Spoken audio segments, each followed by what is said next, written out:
trumpets play. Make the trumpets play. Jamaican people want better. Economy coming like stormy weather. Ancestors are turning on them grave. We can champion, we can do it together. When we look to the future of precipice, we see Jamaica needs the vision of the PNP. People said the bag of promises, them can't carry go shop. And the crime rate getting high, I wonder when it a go stop, comrades. Jamaican people want better. Economy coming like stormy weather. Ancestors are turning on them grave. We can champion, we can do it together.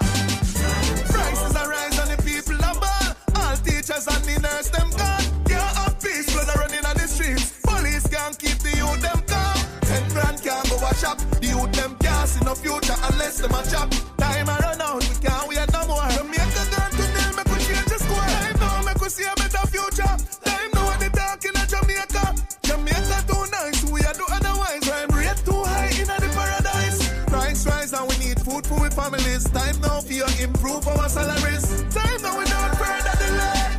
Time now that the people are saying Jamaican people want better. Economy coming like stormy weather. Ancestors are turning on them grave. We get them out, we can do it together.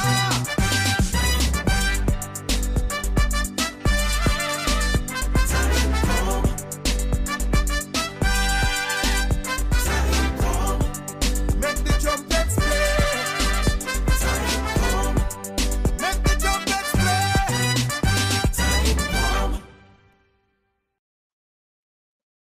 Okay.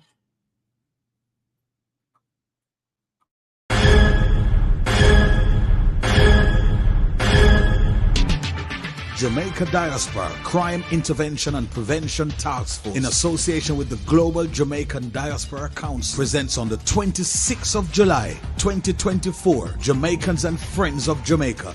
Join us in conference as we speak against corruption, crime, poverty, failed healthcare, poor education, and injustice in Jamaica. This takes place on the 26th of July at 1320 Ellesmere Road, Ontario, Canada. This conference starts 3 till 10 p.m. Guest speakers on the day: Wayne Lonesome, Will Rattigan, Mystic Sensation, Herb Nelson Jr., Aromatic, Sister Maria, Jamaican Carlos, Dr. Rupert Francis, Jeffrey Tavares, and more. This is going to be a very important event for all Jamaicans and friends of Jamaica. Don't miss this event if you care about our country. Jamaicans in the diaspora, we can make a difference.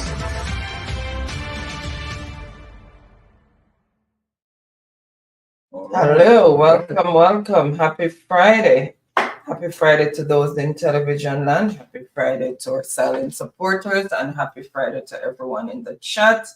Hope everyone had a wonderful and productive week, and looking forward to a restful weekend. As usual, thank you so much for tuning in. Thank you to all the new subscribers who come on board. Really appreciate each and everyone. Thank you to everyone to those who started with us and still on the journey, and those who joined us along the way and still journeying with us. Really appreciate each and everyone.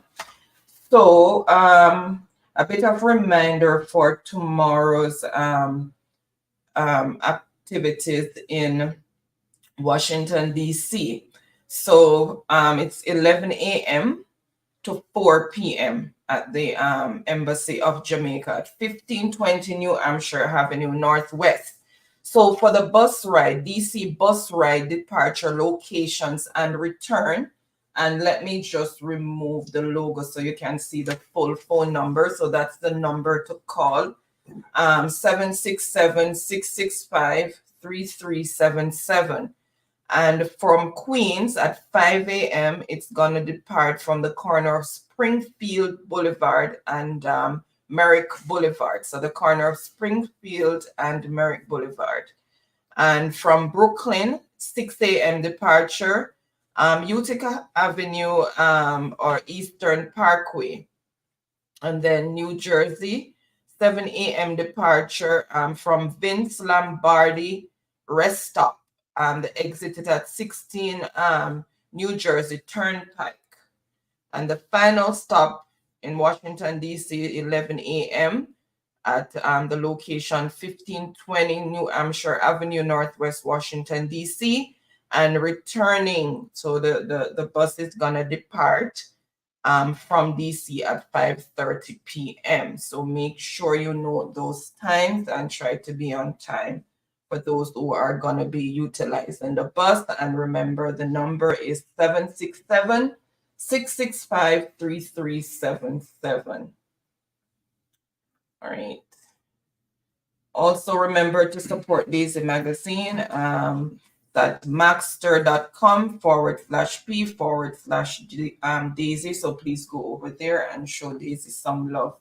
So let me just quickly welcome those in the chat. But before I do that, remember, when you come in, thumbs up the live, share us out if you can. And if you're new to the channel, please show us some support by subscribing. One sec there. Okay. There's a correction in the chat from Cynthia B. So everybody please look at Cynthia B's post regarding the phone number. Apparently on the flyer there was a mistake with the number. So she said the correct number is 757-655-3377. So again, the correction is 757-655-3377. So please make a note of that. One sec. Yeah, so yeah, the correct number is the what Daisy has in the chat there. Sorry, Cynthia B, sorry. 757-655-3377. And tonight's topic is Masters of Deception and Distraction with your host, Baron and Anne-Marie as usual. And Umbrella, welcome to everyone in the chat because it has started running away, but I have to say special welcome to our channel member, Cynthia B. Really appreciate the extra support. Thank you so much. And thank you to everyone who's tuning in. So Byron, without any further delay, I am going to hand over to you. All right. Thank you, honey. And as always, for that wonderful precursor there. Right. We have, of course, I want to say a big thanks to all of our subscribers who continue to follow us and continue to support us. We are getting, reasonable, good support, and we really appreciate that. Now, tonight, we are going to have in studio one of our best political minds.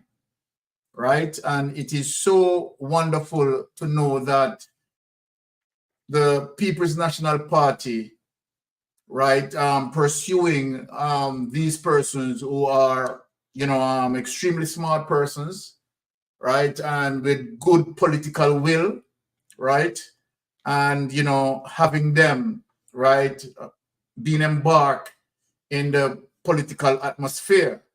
And so tonight we'll be seeing one of the best, right, as it relates to the political fraternity. So Mr. Alan Bernard, MP candidate for St. James Northeast, right, he will be joining us in studio later. So before we get there, right, we are going to show you, right, and this is one of the reasons why we talk about these platforms, right, want to give the information to people for people to make informed decision. Now we have current leader Mark Golden, right, who has been putting out some policies, right, strong policies, right, in terms of how he's going to have the economy fixed, right, when he becomes the incumbent government, and there's no doubt about that. he will be the incumbent government, so to speak. Now, without any further delay, I am just going to play that clip and let us listen to some of Comrade Leader Mark Golden policy positions, right, in terms of what he planned to do. And remember, we spoke yesterday on Titan as it relates to we want to ensure that in terms of the support, right, most of the candidate, right, being supported, right, because we want to give the People's National Party a convincing win.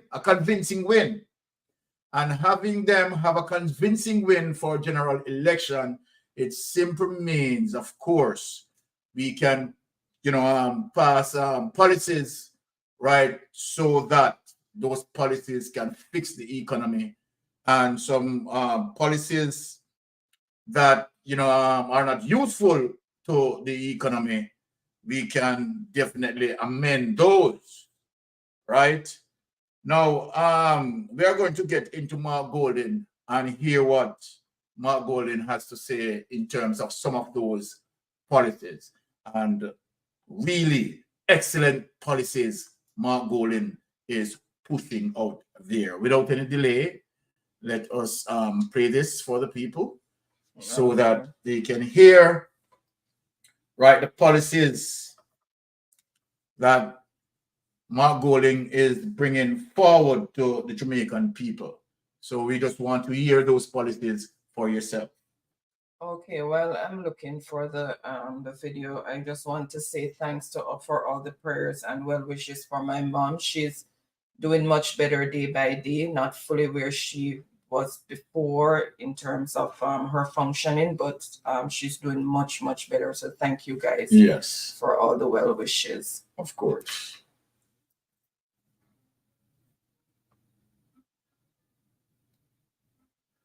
Let me just again, sorry.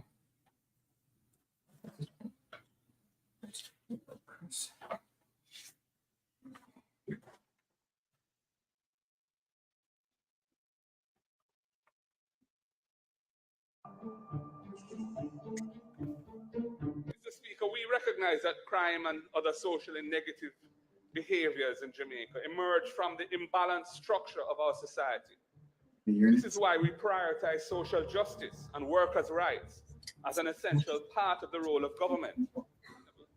The next PNP government will introduce structural reforms that balance the interests of workers and employers to bring about productivity, equity, and decent work. Our government will seek to ensure that the workers of Jamaica are respected and their rights are protected. And I'm going to share some of our proposals with you.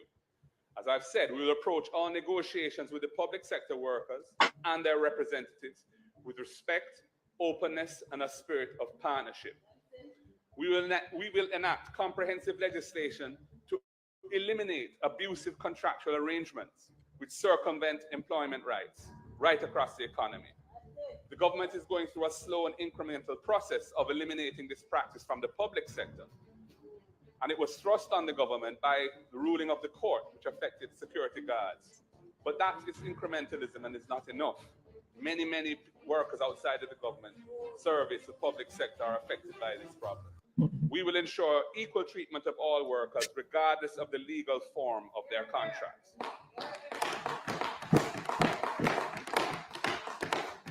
We will pursue the establishment of joint industrial councils in those industries where there are high levels of employment, but there's no common standard for working conditions and there's no union representation. The security guard industry, the tourism industry, the global services BPO, those industries are cases in point where a joint industrial council would really move things forward. We'll review the incentives legislation for employee share ownership plans to make it user-friendly and easy to comply with and administer, followed by a promotional exercise to encourage Jamaican firms to establish employee share ownership plans, which align employer and employee interests and create wealth for their workers at all levels, from the bearer right up to the CEO. And I've had personal experience at the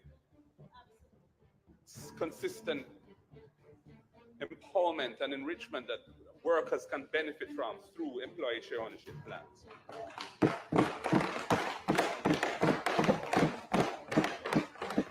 We will establish a commission to examine the dire situation now faced by communities in the former sugar areas, and to develop a comprehensive plan for the economic revitalization of those areas. And we've seen in the sugar belts across the country where sugar has atrophied with nothing to replace it. And what has in fact replaced it is the scamming and other activities and high levels of violent crime. We need to do something about that. And we will put in place proper and dignified relocation arrangements for the families of former sugar workers. We have seen too many cases where they're not being treated fairly in Innswood and so on, where they're being moved off the land without any proper arrangements being made to house them. These priority areas will be built out using social transformation and social protection interventions, techniques, and measures linked into health and wellness strategies. They will be informed by gender considerations and directly address the needs of persons with disabilities, with inclusion being a guiding principle. All right, there you go. All right, let us get into some serious business of the day now. All right, people in the chat, TV land, they are going to go through some information here as it relates to now the recent signed off on a Jamaica World Bank loan. And to me, when I see that, I am really surprised that, Jamaica is heading down the path again to add more pressure, right, to the inflation as it is. Because we all know that when we process a loan, either from the IMF or from the World Bank, right, that is going to come with some austerity measures. It simply means whatever social programs that we have, right, we are going to have to cut them.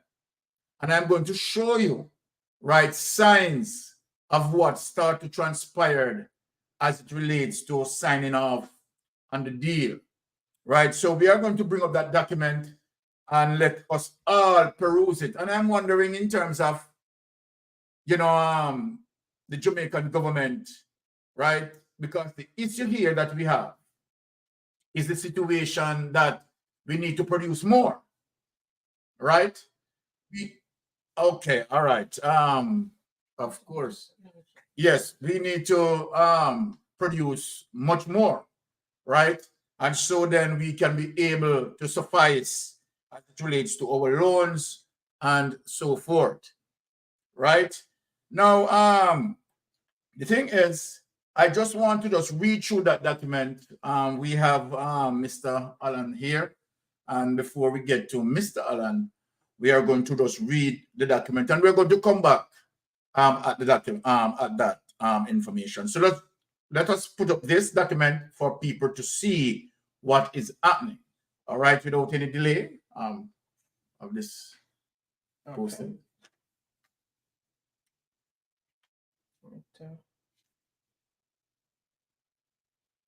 Mr. Allen, good evening. We're going to bring you in studio in just a few minutes.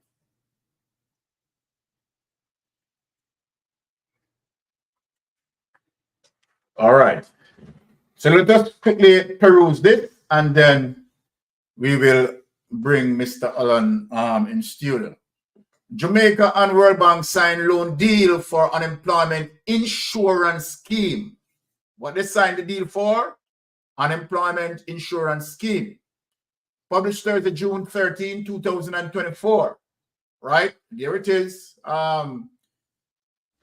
Finance Minister Dr. Nigel Clark, right, signing off on the deal.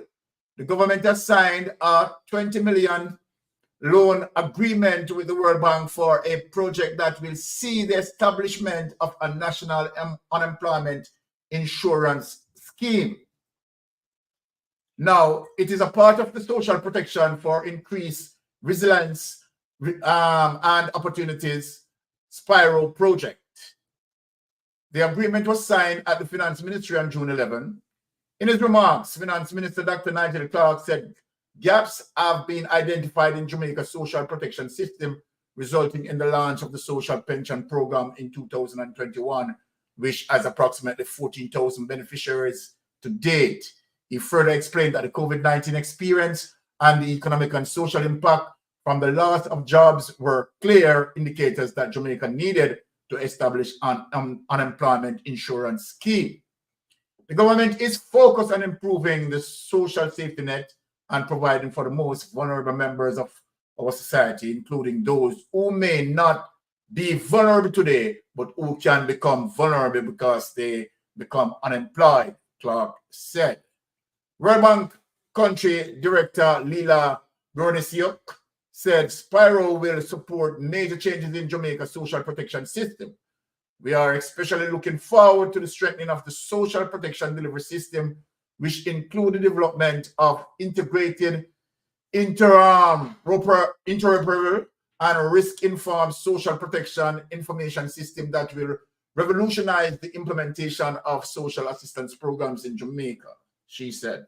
Spyro comprises 5 components and will be executed by the Minister of Labour and Social Security over a 6-year period ending January 2030. Component 1 will enhance Jamaica resilience through the establishment and implementation of unemployment insurance at an estimated cost of $1.34 million. Component 2, valued $8.75 million, will support the strengthening of employment services for employers and job seekers, including unemployment insurance beneficiaries and vulnerable groups. Component 3, valued $7.96 million, will focus on supporting the development and implementation of system-wide information systems, providing technical assistance to modernize key programs, processing and collecting the evidence needed for continuous improvement and delivering capacity building to the Labor Ministry and other key social protection stakeholders. The 4th component will cover project management at an estimated cost of $1.9 million, while component 5 will have a zero fund allocation for rapid access to World Bank financing for the response and immediate recovery needs during and immediate after a crisis energy. So we are going to just stop that and take that away and bring Mr. Alan in studio. All right, bring on Mr. Alan. Mr. Alan, I want to say a big, welcome to you, right? And of course, before you even speak anything, I want to just, read out your accolades here, right? So that the people can aware who Mr. Alan is. So for people, right, in the chat, people in TV land, right, home and abroad, right? Mr. Bernard is a member of the PNP's Policy and Vision Commission and the PNP Local Government Election Campaign Messaging Committee. He also serves on the National Executive Council and the Region 6 Executive Council. He's also the chairman for the Montego Bay Northeast Political Division and the St. James Northwest constituency. Mr. Bernard is an avid music enthusiast and football fan and supports many school and community football teams, including Flanker Resource Center, Flanker United, Flanker College School, and his beloved Cornwall College. Mr. Bernard has also spent years as an adjunct lecturer at the University of West Indies. Mona, along with other colleagues and tertiary level institutions, and continues to make time to give support to grassroots organizations across Jamaica. So that goes to show you that Mr. Alan is quite busy, right, doing what needs to be done, all those social programs, putting them together, right? Wonderful job being done. Right, Alan Bernard is the councillor candidate of the People's National Party in Northeast Montego Bay, as well as the Member of Parliament aspirant in Northwest St. James. He's an applied researcher and development practitioner with nearly 25 years of experience and extensive knowledge in the field. He holds a Bachelor of Science in International Relations, along with a Master's of Science in Government from the University of West Indies. Mona and has contributed to numerous national reports and program evaluation. He also consulted and led a number of research projects for the Organization of American States, OAS in bracket, European Union, EU, the former Department for International Development, and the United Nations Development Program, right? Additionally, Alan spent close to a decade with the United States Agency for International Development, right, managing its development grant, democracy and governance, and citizen security portfolios. Now let us get into certain developments as it relates to Mr. Alan here. His development expertise has seen his engagement on initiatives across the region. In Haiti and Miami, organized by Jamaica Working Group and Guns, Gangs, and Governance. In Trinidad and Tobago, organized by CARICOM Implementing Agency for Crime and Security. In the Barbados, organized by the Association of Caribbean Commissioners of Police. And in Guyana, St. Kitts and St. Lucia, organized by CARICOM and local state authorities. In Los Angeles and Mexico, organized by USAID, La Bureau. Wow. All the accolades, Mr. Bernard. All right. Once again, I want to say big thanks to have you in studio, sir. How are you and the family are doing? I am good. Thank you for having me. The family is okay. Evening All to right. your listeners and your viewers and your subscribers. All right. Thank you. All right. So I mean, we have seen you, you know, and let me just stress this, right? Because we have seen, I mean, some brilliant minds in the People's National Party, and you know, we're glad all the People's National Party are utilizing those brilliant minds as it relates to political representation, which is much needed more than anything else, right? Because you know, in comparison to be for those persons who are representing us, doesn't even understand their function and responsibilities very well. So we are seeing that the People's National Party taking a change in that, in terms of having persons, right, quite qualified, right, because the People's National Party believe in meritocracy, and that's where we are going with that, right? Having persons who have the know-how, having persons who have the skills, the ability, and the capacity, right, to take on their task.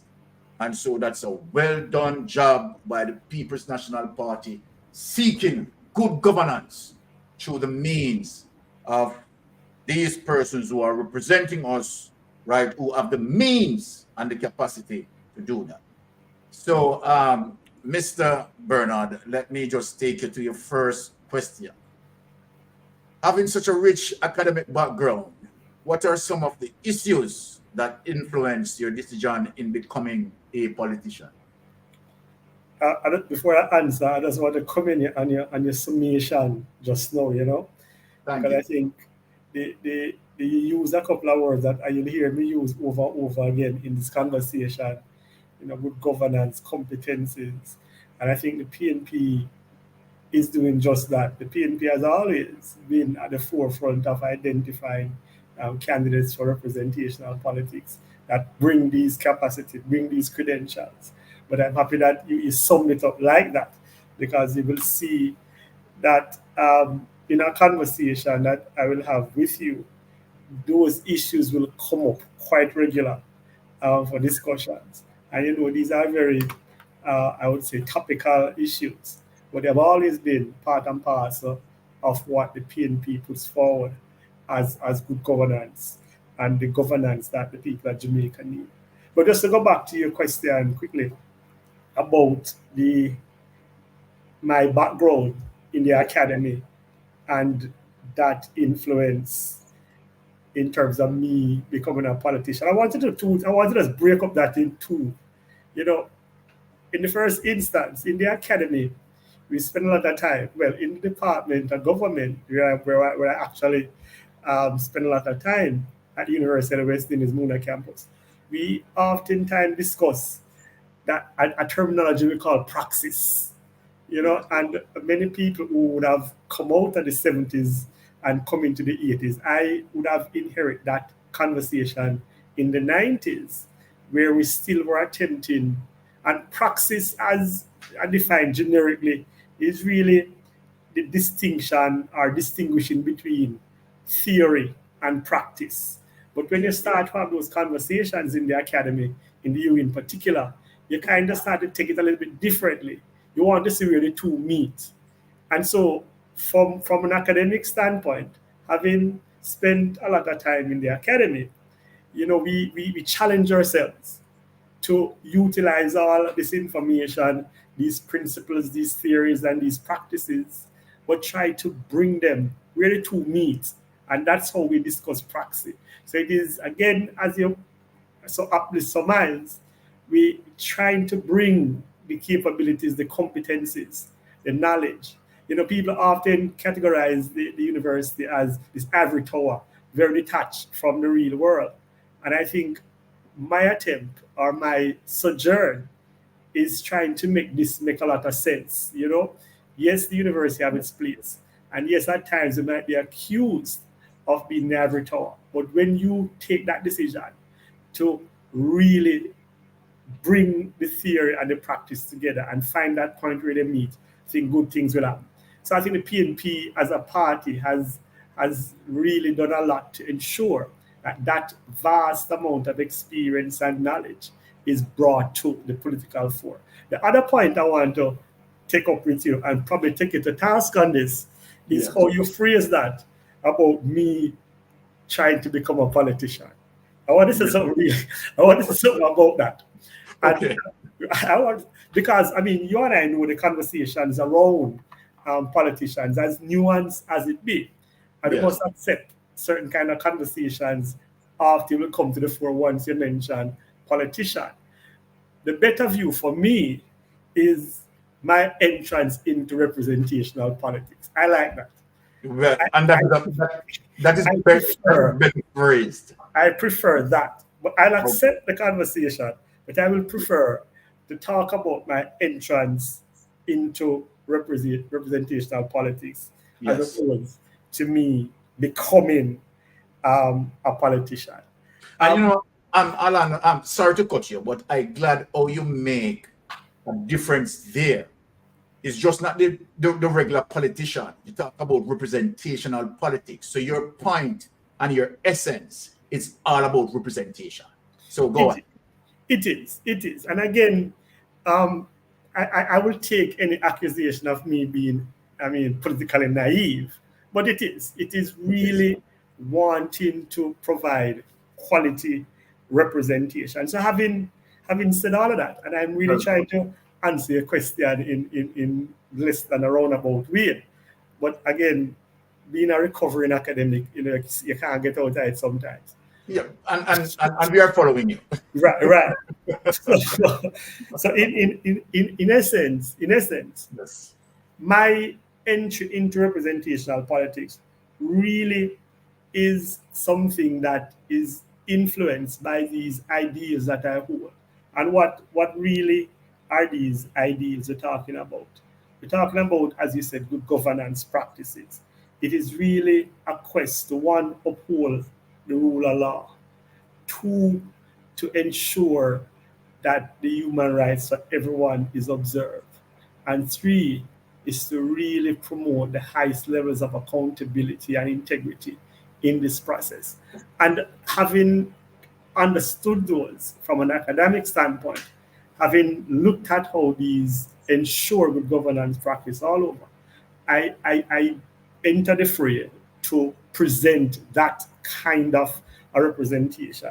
And I know, many conversations are taking place now that seem to suggest that we have a particular kind of leadership that is really void of all of these principles. I think I would want to suggest that these are the things that would have really, the issues that would have influenced me to get into representational politics and to offer myself as someone with a track record, I might say, of not only being a hard worker, but bringing a level of leadership to the governance process that I think the population on a whole is yearning for. Wow. Alan, I tell you, you couldn't have said it any better. And one of the key things that I picked from all of your argument tonight, to talk about accountability and transparency, right, which appears to be void as it relates to the current leadership that we have. And I am glad and I'm happy that all persons who are listening to Alan tonight, that his focus on transparency, right, checks and balance and accountability, right, is a key essence of his mission. And I think that even from the first question, Alan, the people are endorsing you, right? You sound that this is what, such a breath of fresh air. Let me have that. It's such a breath of fresh air knowing of what we are getting from this current leadership. Now, let me sort of, tickle your brain a bit, right? Because I know that, of course, you have the wit for that. Let me say that. Now, the second question, the Jamaica Labour Party, right? Political philosophy hinged on capitalism, while the PNP hinges on democratic socialism. Why did you choose the PNP to harness your political talent? This is a interesting question, and this question is always been asked. But the way in which you contextualize and locate it, again, I want to offer some thoughts for consideration. But let me get the first thing out of the way. My family is a strong PNP family, and you can't go around that. My mother, my father has been a worker up until he was physically unable. Incidentally, my father passed away in March, just 1 month shy of his 94th birthday. And one of his greatest pleasure was having still been alive to vote for me during the local government election. All right. Wow. That's a strong PNP, so you can't get rid of that influence. And so I must put that out there that I'm born a PNP household. So, in my father's house, they have a picture of Michael Manley. There was no picture of anybody else. There's a picture of Michael Manley in his room. No picture of my mother, no picture of a picture of Michael Manley. That shows you how strong a comrade he was. But what I want, again, and take it to task to make it very clear, unequivocally clear, I was not drawn to the PNP because I thought the PNP was an anti-capitalist party. No, let me get to the conversation that I want to have around. I am against crony capitalism, which is what seemed to be a dominant feature of the current government. I'm against crony capitalism. I am in support of people being at the center of the governance process, while at the same time responding to all the needs of the people that will ensure that they have a better quality of life. Every single person can enjoy a better quality of life, especially the most vulnerable among us. That is how I understand democratic socialism in today's context. Remember, we can't see the politics as static. Certainly, Michael Manley, who was a huge influence on me, did not see the politics as static and would have learned from his experiences in the 70s, going through the 80s, honed those ideas, reshape those ideas, and reposition them going into the 90s. So the way in which you would have, located the question, I understand that these are two major points in terms of philosophical underpinnings. Yes. But my own epistemological reasoning behind capitalism would not cause me to say that the PNP is anti-capitalist and the JLP is capitalist. It wouldn't cause me to say that capitalism is bad and the other philosophy is good. It's just how I understand these terminologies in today's time. And I am a firm believer in the market. I simply put the laws of demand and supply. Yes. I'm a firm believer. What I am against is the crony capitalism that you see so pervasive in a space like Jamaica today, where you have that kind of collusion between elites within the political frame and the business frame that offers unfair advantages to one and the other when it suits them. That will not benefit, and that is not how you get the best out of a system, a free market economy, a free market enterprise. So again, I am drawn to the PNP, growing up in a PNP household, but understanding the fundamental philosophies and principles of a party that strives to put people in the center, back in the center of the governance processes, something that we have been lacking. I mean, for years now. It is certainly not present in the current system. I had the opportunity to debate for the PNP during the local government debates, and I tried to reinforce this point time and time again. And I even said it on the platform. The other side was laughing as if this was not a serious issue. Not having people in the center of the governance process is a serious issue, and we have to get back there. And so my present understanding of the principles of the PNP that are tributaries or their predecessors would have been the social democratic tenets that the party adhered to in the 70s is really to get people back in the center of the politics and to ensure that the quality of people's lives are improved and everyone, especially the most vulnerable among us, enjoys a decent standard of living. Okay. So let me just sum it up for all the people who are listening what Alan has been saying in all of that. Alan is just simply saying that he are drawn to the party who believe in equal opportunity for all. That is just simply what Alan is saying, right? That is one of the reasons why it influenced him as it relates to the People's National Party through democratic socialism and him internalizing that as it relates to equal opportunity for all, right? Well said, Alan. I really endorse that.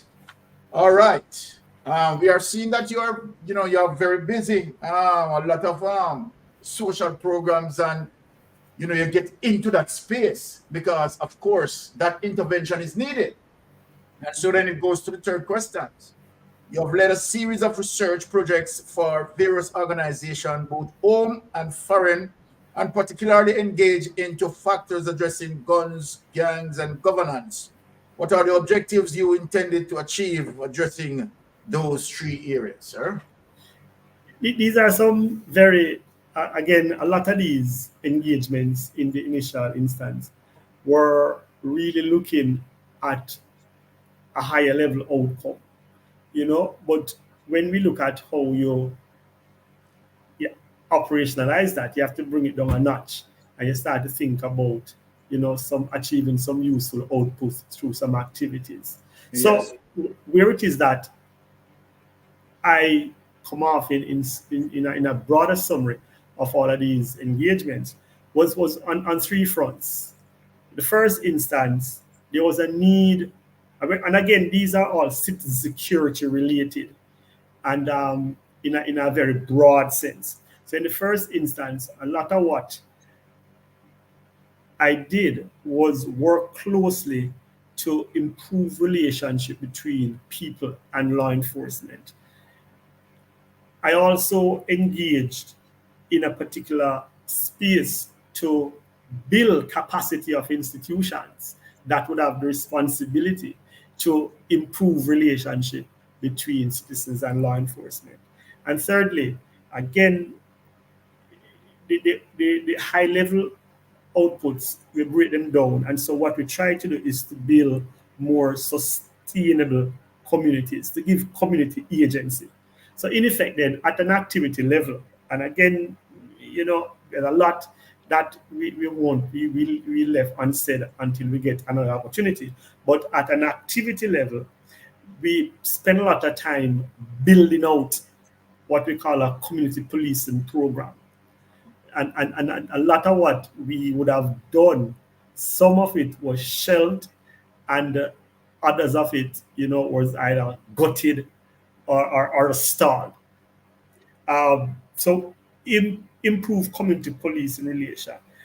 We also try to ensure that we through building institutions, we improve delivery of justice, and again, building community agency, giving communities the proper infrastructure that it will need to really advocate and represent people at a grassroots level.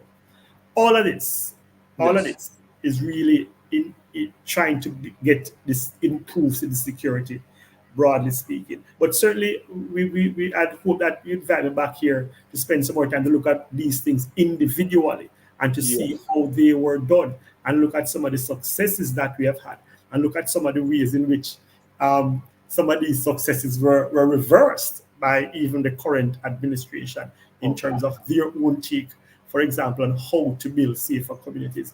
So the wealth of work that was done was, one, it was research, but that research was used to inform programs and activities. And those programs and activities really, from a bottom-up perspective, push certain policies to be implemented and enacted.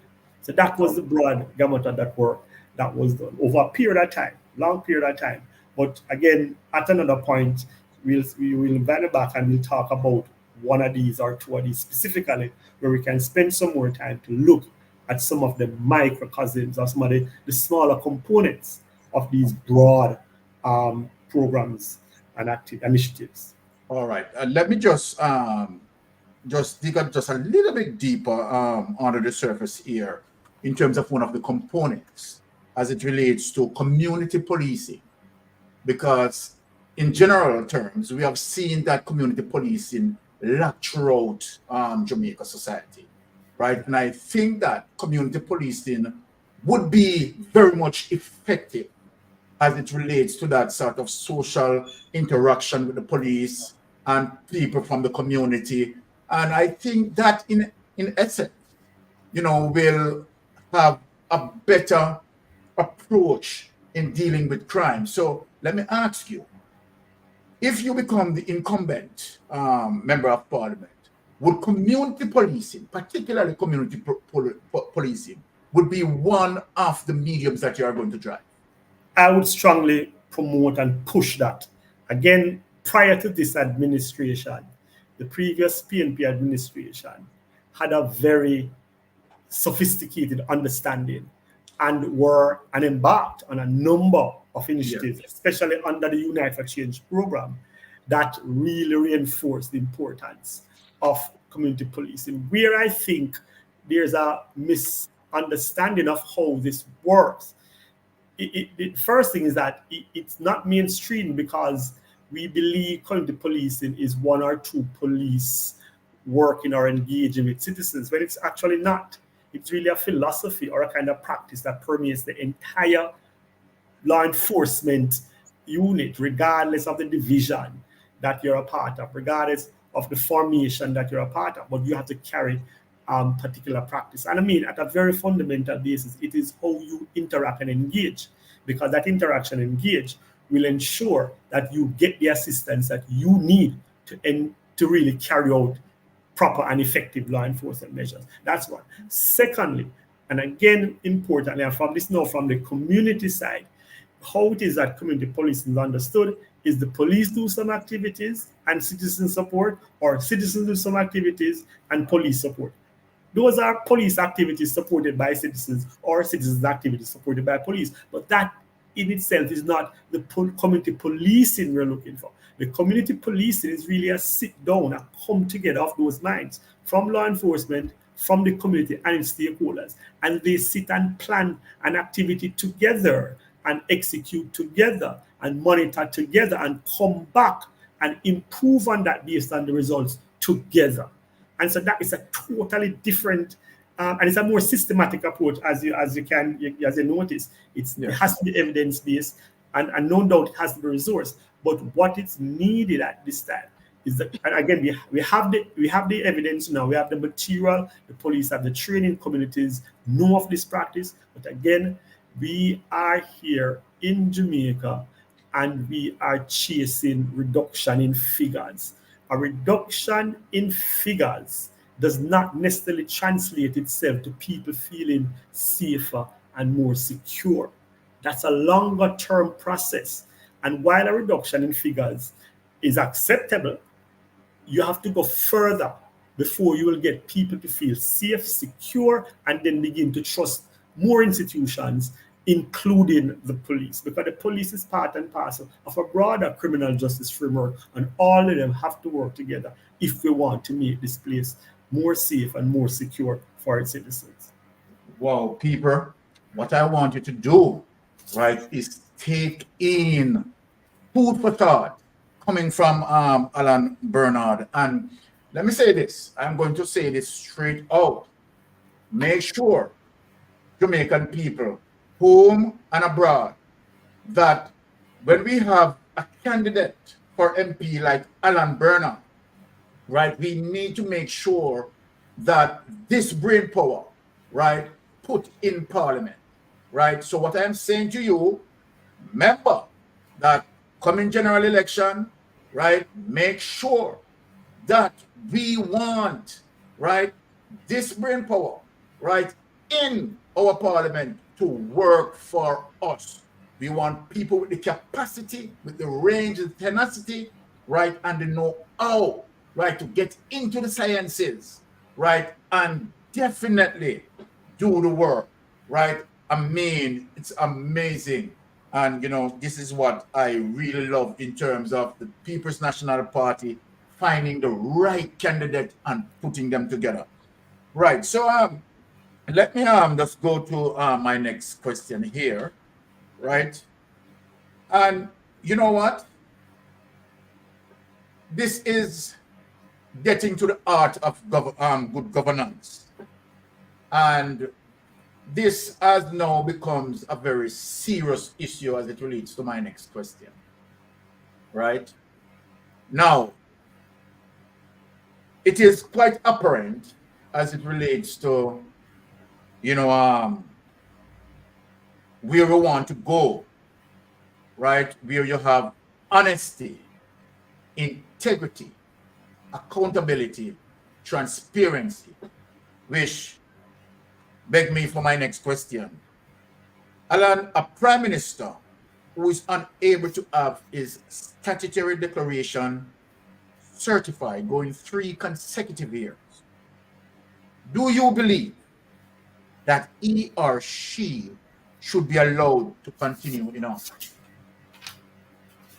I think this is one of those questions that are out there in the public and generating a lot of conversation, a lot of discussion on both sides. I want to say that this should be broadened to our political representatives. You know, it's an issue, it's a serious issue, and I don't think in any material jurisdiction you could have this happening. But the long and short of it is, all our political representatives should be held above board. You know, should be held at the highest standard. Not only our prime minister, but our prime minister in particular, because he's the head of the government. So I do understand. I do understand that this kind of concern and why it is that this would strike, as you say, at the heart of good governance and will cause many people to be wondering. And I'm going to use that term I see all over social media. I mean, is Jamaica a real place? Exactly. You know, because this wouldn't obtain in any other material jurisdiction. But the challenge, and I'll go back to my earlier discussion as to when I mentioned the issue of crony capitalism, you know, and why I'm opposed to crony capitalism. I want to make a distinction between that and capitalism, because we understand our political culture. It has become an entrenched part of our political culture where we accept, because of the tribal nature, we accept this.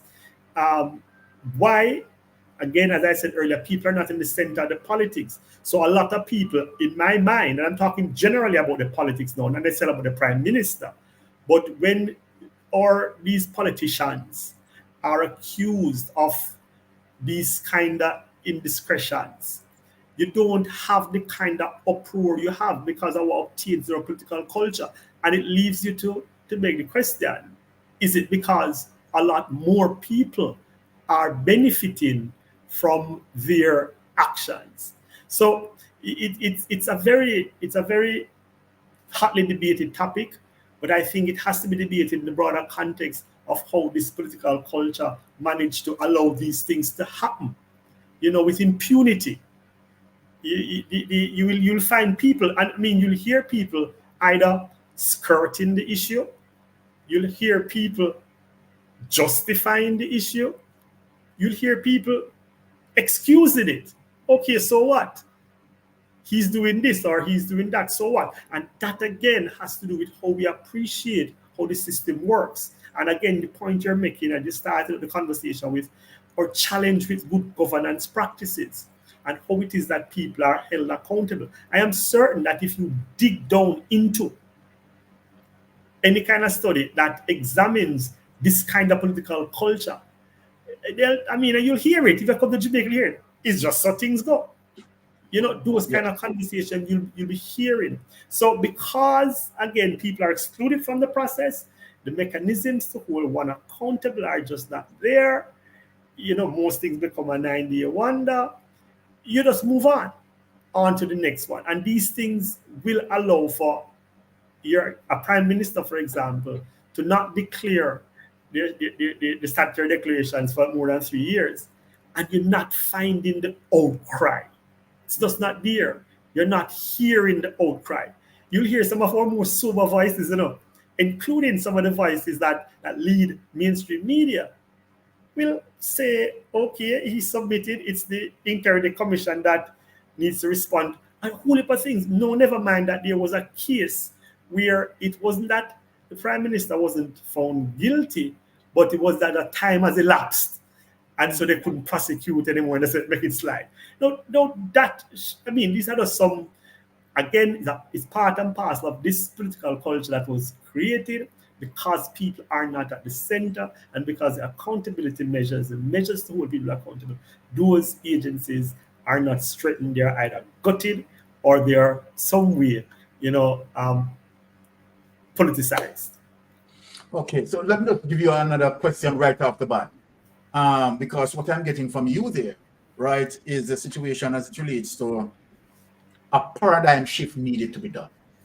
I think that's what you're saying, right, as it relates to the mentality of the people and the way they think, right, the tolerance level as it relates to these situations that been happening, right? But we are going to just leave it there and just move on to the situation. But as it relates to the paradigm shift, right? What sort of suggestion that you would have as it relates to trying to have a paradigm shift within this mentality of tolerance? As I said, there's a lot that needs to be done. Strengthening the institutions and for them to work is key. I think the Inquiry Commission is a crucial institution. There are other mechanisms that can be explored. Conversations have started, they have stopped. You're hearing them again, issues relating to impeachment. There are also issues relating to the right to recall. There are many, you have the MOCA or Major Organized Crime and Anti-Corruption Agency. Those agencies have to work. If it is that, and you would have heard of that example that we throw around a lot with relation to a gentleman who went on the property of King's House and must have taken some ackee, and justice was just served right away. Tried, appeal everything and convicted. But then, you watch a TV, major news, I think 2 nights ago, and you will see a particular former minister who is before the courts, charged for some serious corruption, but he was at a campaign looking quite happy, clad out, and said with total disdain to others, he hasn't gone nowhere. He has been on the campaign trail campaigning, and he's campaigning, looking quite nice, looking quite, peaceful. So until you start to see these big fish, people are going to be saying, hey, whatever. I hear somebody read this conversation, not read this conversation, but instructive conversations from people, and who just laugh when the government of the day talk about many issues. When you have a prime minister who would have admitted that instead of shell companies to avoid paying taxes, not illegal, mind you. When people hear those things, you're not going to expect them to be doing anything differently. But again, I just use those illustrations to say we are at a stage where we need to kind of rein it in. And to rein it in, you have to have strong institutions that can really provide the guidance and hold people accountable so people can know that if you do this, this is going to be the consequence. When you have a 99% chance of escaping, you will do it. When you have a 1% chance of being caught, you'll do it. But on the flip side, and I must say, because I never hear him mention it, and we're having a lot of discussions here, that the PNP has put in place a particular shadow cabinet portfolio that is dealing with social transformation. I am a part of that portfolio as a deputy shadow cabinet spokesperson on social transformation. And that is where we think we need to go. We have to spend some time, look at how we can transform our society. And that cuts across the different portfolio. But what we know for sure is that there has to be a more concerted, more systematic approach to supporting the family. And now I say the family as opposed to parenting, supporting the family, and to really, really put a lot more in place in terms of how we treat with early childhood. That's where it starts. That's where the foundation will have to be laid. And I want to just include here, and this is now my personal preference, there is a fundamental role that our religious community, our church, have to play, have to get them into the fold, to begin to interact more. What I see the church capable of doing in terms of transforming, I think we have to harness that and make it become a lot more center in the national trans. And I'm not talking about prayer breakfast now. I'm not talking about prayer breakfast. I'm talking about the real work at the church. Exactly.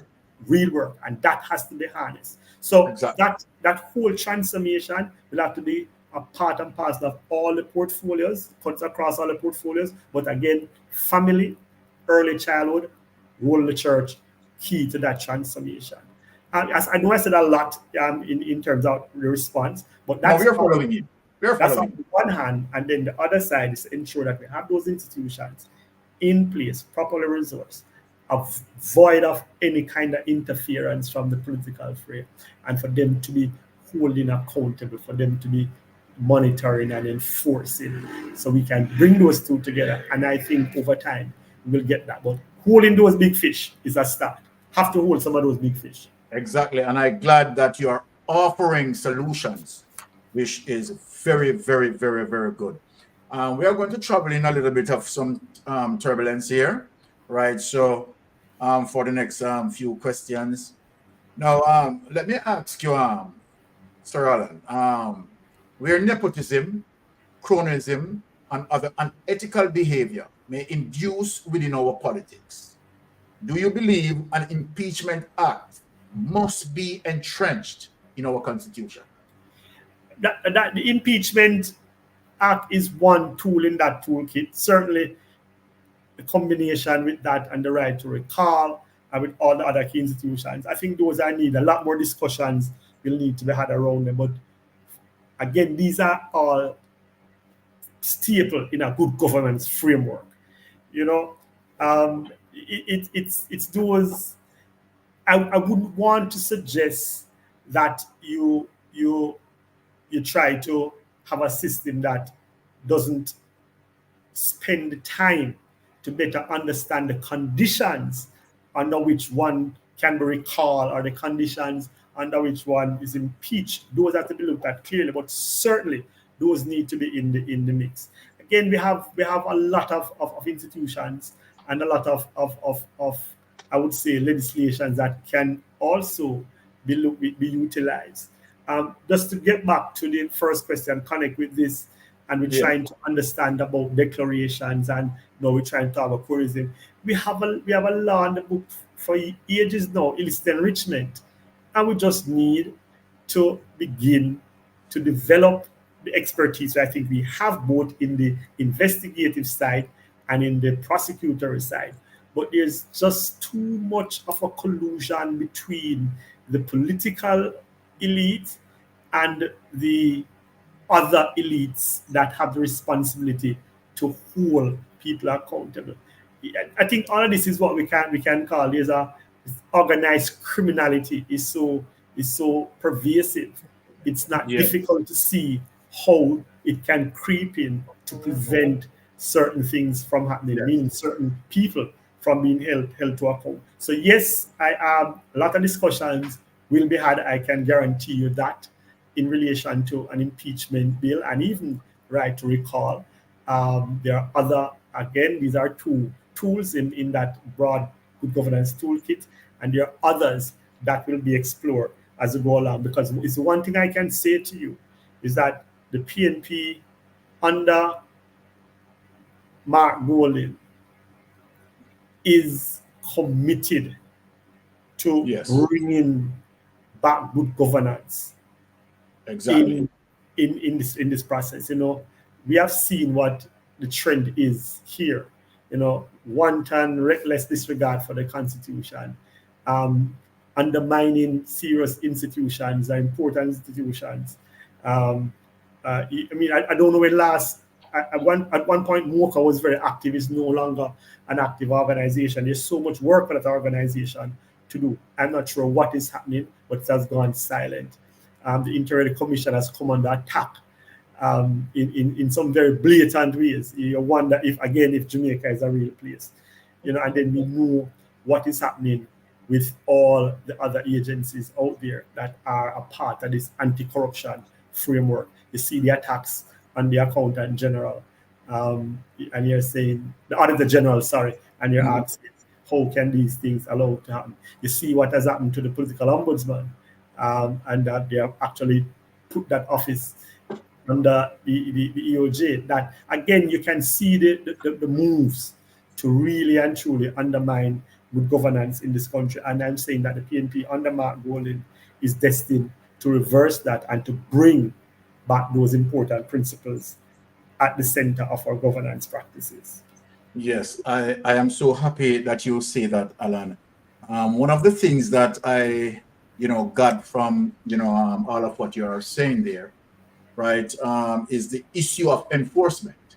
That we have laws that are already established, and if enforcement being utilized, then of course people would be held accountable. Part of the matter, where you might be a government seems to be appearing as a banana republic. It seems like checks and balances are just out of the way, right? But I'm glad how you hinge on to the fact that, of course, you really don't see anything wrong with the extra layer of protection as it relates to the impeachment. Dialogue around the matter, right? It's very good. That's a perfect answer. I love how you answer that. Right. Let us move to a little bit more slippery slope here. Right. The Parliamentary Code of Conduct installed within our system of government to ensure our politicians act morally and ethically in the best interest of the people who they are representing. Should the Code of Conduct entrench in law for all members of Parliament must sign the Code of Conduct before proceeding with the people's business? What you're saying? Yeah, I think my response is consistent with the previous response. I think the issue there is that must sign. You know that when you use that word must, everybody becomes jittery. My personal view is that if you have nothing to hide, you have nothing to hide. But again, we understand how people or parliamentarians in particular might be inadvertently, implicated because of maybe their inactions or actions or other people's actions. So again, the dialogue around it. But our party leader would have already, made clear pronouncements on this. We are not averse. As a matter of fact, we are ready. We have the Prime Minister try to circumvent the code of conduct by saying he's going to have his team do other things, that was tantamount to. But, again, that's how they play around politics with important, I think, accountability measures. This is a real feature of this government. The Prime Minister in particular has always been averse to, coming front and center and taking ownership for anything that promotes or supports good government practices, and tries very best to either find countermeasures or to either gut what is already there. So we are, as the PNP is really ready to have real conversations, put these bills, put these acts up for discussion, ventilate them properly, and really implement all of these. Again, another tool in the good governance toolkit, and we will not be turning our backs on any of these conversations. We will be engaging on all of this, because at the end of the day, it is the people who benefit from having such practices and having these accountability measures in place. Awesome, well said, and I really endorse that. Right, the Jamaican Constitution, Mr. Allen, states that Commonwealth citizen. Let me say something before I get into this question, because really and truly, this is one of the questions that pivotal to us, because we are in the diaspora, and we are giving remittance as it relates to over $3.8 billion yearly. And I think as it relates to where this current government is going, is to exclude diaspora right from that level of participation. And I think that in terms of my subjective opinion, that I think that the diaspora right should have a better input right into the electoral process. But let me just ask you, the Jamaica Constitution states that Commonwealth citizens with dual citizenship can become a member of Parliament, providing that they are in the resident country for 12 months. However, our diaspora amassed over 3.5 million people, inclusive of Commonwealth citizens and non-Commonwealth citizens. Do you believe that any member of this diaspora should be able to participate in our electoral process and make representation in our Parliament? I think you're going to be hearing a lot more of this. I can tell you that many of us are listening or watching what is happening, and how it is that this present administration is treating a diaspora that has contributed so much and given so much, to their homeland. These are large constitutional issues. Some of them were raised in the Constitutional Reform Commission report, maybe not in the way that you have articulated, but certainly they'll have implications. So whatever decisions is to be made in that regard. But in looking at it at a very basic level, at this point, participation, understanding participation, and in the electoral process, I think while we await the conversations and discussions around the kind of engagement you are referring to, I want to encourage or recommend or remind us in the diaspora of opportunities that are present, and some of them are being explored already. And the first one is participating in the electoral process can be most effective through voting.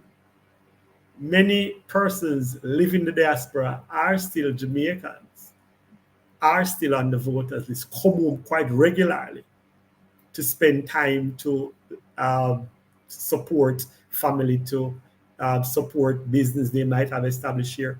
So they do travel to and forth, and that has not been removed. Your ability to participate in the electoral process vis-a-vis your vote. And I'd love to, because I think one of the things that I've said in a veranda conversation with my friends, watching the protests and observing the protests. I'm saying, whoa, I would love to find out how many of the persons there in that process with the seriousness and the commitment that they are demonstrating in the demonstrations, who are willing to come vote out a government or vote in a government, whatever you prefer. So that, I think that opportunity is still there. And if we want to say, let us, go a step further and vote out Andrew Olis-led administration, because again, you are still a citizen of the country. You are still registered to vote. You have been coming back. You're going back. You're giving. So you have that right. I know of people who come to Jamaica every election to cast their ballots because they have a vested interest in their homeland, their family. So I still think that we have that opportunity, or we have that option, and we should not. We should try to exercise that a little bit more. Secondly, and this might go more directly to your question, I do believe that there are opportunities for the diaspora to participate. For example, in some of those submissions to joint select committees, issues that are pertinent to the diaspora, I think that should be extended. Where you can bring a submission to Parliament, come to Parliament and make that representation. Whenever time an issue is referred to a joint select committee, that is done quite often, quite regular, and that is another option that I don't think there's any need for any fundamental shift in anything, for you to be given the opportunity to make a submission to Parliament and come and make that presentation so you can impact certain legislations or certain acts. And then the most popular one that I know of many in the diaspora are engaged with is through organized civil society organization, even the program like we're doing here. I have two friends who have just completed PhDs looking at this and how impactful organizations in the diaspora are in helping to shape the governance framework through their advocacy at that level, through those organizations. So all I'm saying is, yes, this is a conversation that we are going to be having, especially in the context of the reform to the Constitution now, and what more should be done, can be done to bolster the diaspora's involvement in our political process. But the areas that I've just outlined, I would want us to keep them front and center as well as options that are available. Particularly the option to vote. We have a government now that is really not desirable. We can do something about it in the diaspora. We can come home and we can vote. Definitely. It's so awesome to hear, the level of frankness that coming from you, right? And I'm glad that you are endorsing as it relates to diaspora participation. And I'm just getting that, of course, you're dealing with the government of inclusion, which is wonderful, right? Now, Alan, we have roughly about 259 people here in the chat. We are roughly about over 4,000 people now tuning in to us. I want you to tell all of us, right, in terms of giving us 4 fundamental reasons why the electoral must vote for Alan Bernard, MP candidate for Northeast St. James, coming Northwest St. James. Not Northwest. Sorry, my bad. It's Montego Bay Northeast, but it's Northwest St. James. Northwest St. Is that going against Horace Chan? Horace Chan. Yes. Okay. Yeah, we will want to get him out, So as it relates to, all of us, right? Because we are well in tune, right? I can see that the chat love you, right? All of the people in the chat I am looking at, right? They really endorse you. So that is awesome, right? So give us 4 fundamental reasons why the electoral must vote for Alan Bernard, right? Go ahead, sir. Platform is yours.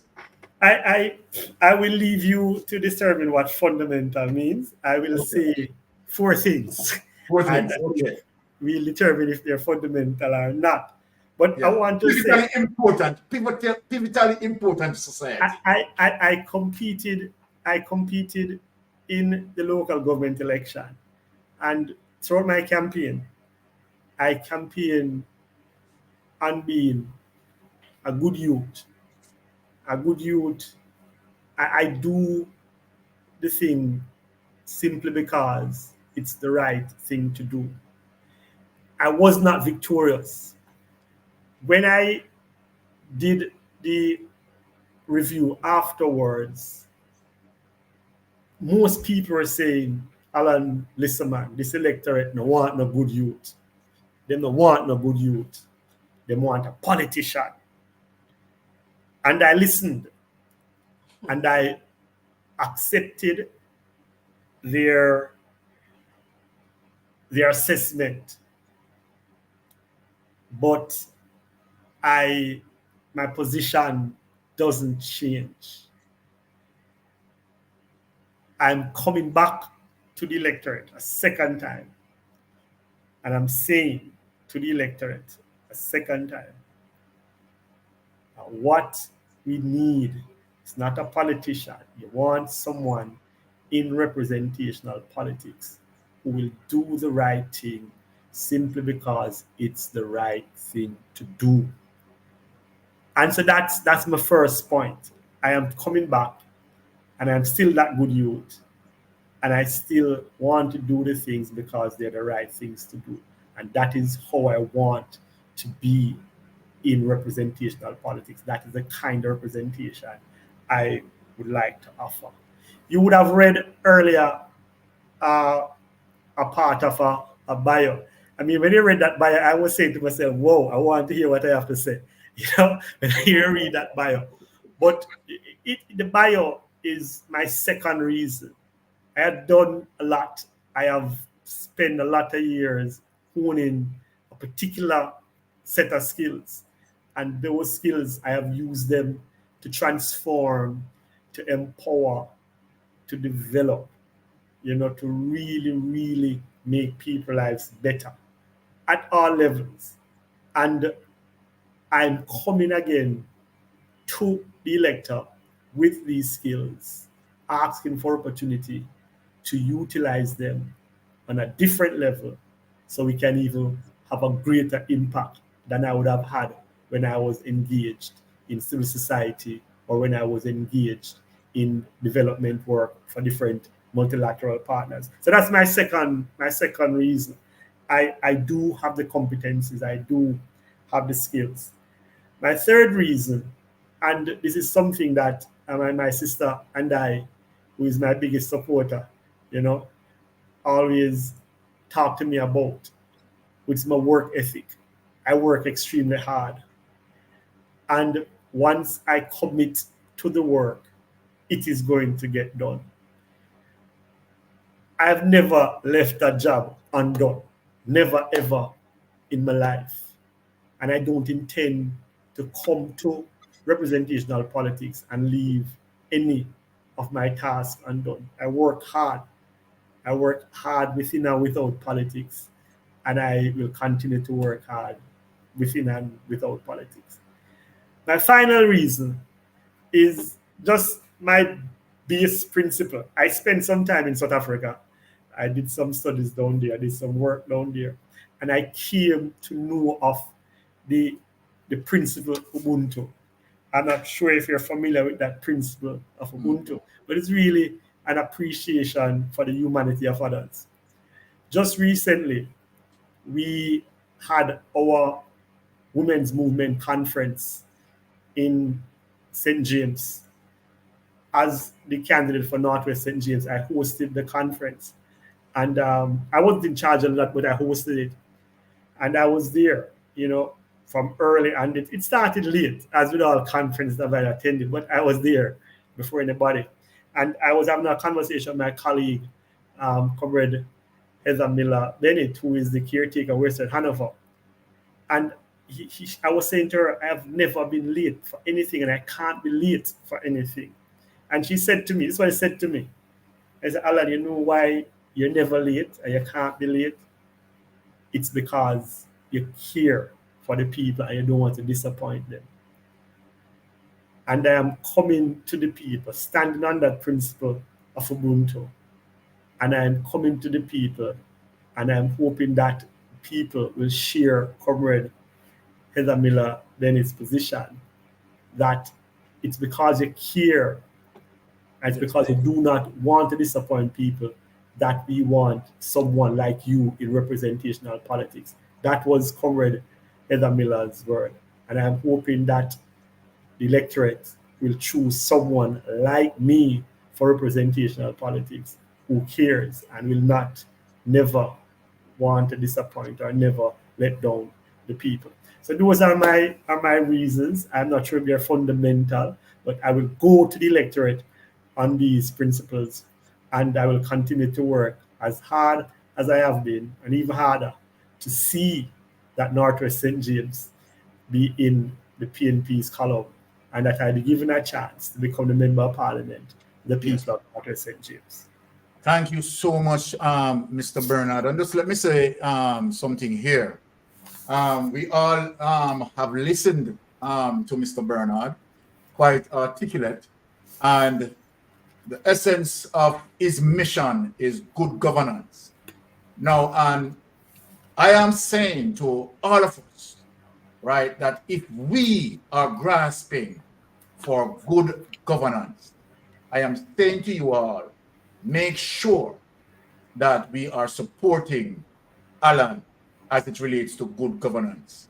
We are tired of what we are getting, a government that doesn't care about checks and balance, honesty and integrity.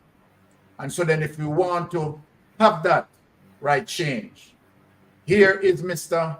Alan offering his service, representational politics. You're getting full representation to make sure, right, when the time comes for general election, we making sure that we are voting for Alan to have him there representing the people. You have heard him, right? And he explained solutions and all of that, which is wonderful, right? So I want to say, Mr. Alan, once again, big thanks for making it Mystic Sensation. But before you go, Mr. Alan, let me just give the people 3 minutes. 3 minutes, because I'm going up above board here with Mr. Alan. 3 minutes as it relates to any person who have something to speak, something to ask Mr. Alan, because I don't want when you go, okay, Byron, you did not ask this and you should have asked this. So let us hold the line for 3 minutes. Anyone who want to call, right, please call, right? Mr. Alan is here for 3 minutes. Yeah, the number is streaming across the number is streaming across the stream. Number. I'm going to connect in the chat. All right. Alan, it seems like we addressed all the issues. Happy to have been assisted. All right. Okay. All right, so the number is pinned and it's also in the chat, and it's also streaming across the screen. So if anybody wants to call in, now will be a good time. No one calling in? Mr. Alan was very clear.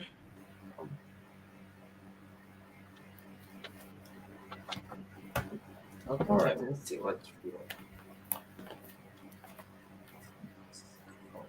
All right, so okay, it's their lives. Okay, someone calling? Okay, so I'm just highlighting a question on the screen that Freedom has posted in the chat. Okay. So if you wanna you want to answer that, Mr. Allen? Okay. The people in your division, I ask, was having a politician help them progress? Is their lives and children doing better? Do you see the next generation in better? I pose that question similar, but not using that kind of verbiage, and you would understand why. Because again, when you're out there trying to seek votes, you're not trying to, ostracize. But I think in my division, when I contested and I did the review, many persons said to me and I'm quoting her, they say, listen, Alan, Good night. this place is not the same. What it is that the community has been transformed in such a space where the kind of leadership, citizenship relationship is not one where it's participatory, is one where they are literally, forced to act in a particular manner because of how the community culture would have evolved. So in essence, they are not saying that their lives are better. They didn't say their lives are worse. They say their lives are different. And the difference they do not appreciate. They would have preferred if they were better engaged than the way they were being engaged at the moment. You find people who say to you, oh, the infrastructure, you have better roads. And I'm saying anybody in power would have access to those resources, would have had to get those roads fixed. That's just how the process works. But when we're talking about your life and the improvement in the quality of life, for example, do you feel safer now than you were then? They're not going to say they feel safer, but they would say, listen, where the system stay, we can exist, we can survive. And that is the kind of conversation you'd have. What I have learned over time, and over time meaning having sat with them and really delve into their issues, they would want to choose otherwise. But for some reasons, they continue on this path. They would want to choose otherwise. Again, you and I will come back here and talk about some of this in more detail. Because like your program, we have to be very mindful of how we present some information that we have, because it can be quite problematic, especially the other side. Yeah, we understand. All right. So Carl, so Freedom, I hope Mr. Alan answered your question. Yes, caller, you're on Mystic Sensation Live. You have a device in the background. Can you turn off that device in the background and go ahead asking your question, sir or madam? Yeah, good night. How are you doing? All right. All right, listen. My question is, oh no, that's not me. Hello? Yes. Go ahead. Ask your question, please. So, it's a class line. That's all like a class line. That's me. Okay. It's That's now. Okay. Go ahead and ask a question. Okay. Yeah, we are here. Yes. Is there a possibility that Jamaicans can hold leaders accountable for any wrongs? So who are you asking that question to? Mystic Sensation, are you talking? Okay. So Bernard? I honestly didn't hear the question. I'm not hearing anything. Say that, repeat that for me. So his question is there a possibility where this government can hold any persons accountable for any wrong? It depends on what it is that would have been breached. Yes, as I said earlier, we have a lot of rules and regulations in place. What is absent is really the political will or the lack of interference in these agencies that are established to hold people accountable. But there are mechanisms. A lot of laws have been breached. A lot of investigations have taken place. But again, because of the position that they hold and because of the interconnectedness between the political elite, law enforcement elite, he's answering you. That is what has caused the challenge in bringing some of them to book. Okay. But there are plenty of mechanisms in Jamaica already to hold, but depending on the breach that has been committed and the laws that have been broken to hold them to account. Okay. So did you hear that, caller? Right. As it relates to his... Okay. Yes, I hear that part, but this is my next part now. Is there somewhere where we can use international laws to get these politicians held accountable for all these wrongs and atrocities that is doing to the country of Jamaica and the people of Jamaica? Again, it depends on what it is that they would have breached and how international law will come into effect. But listen, when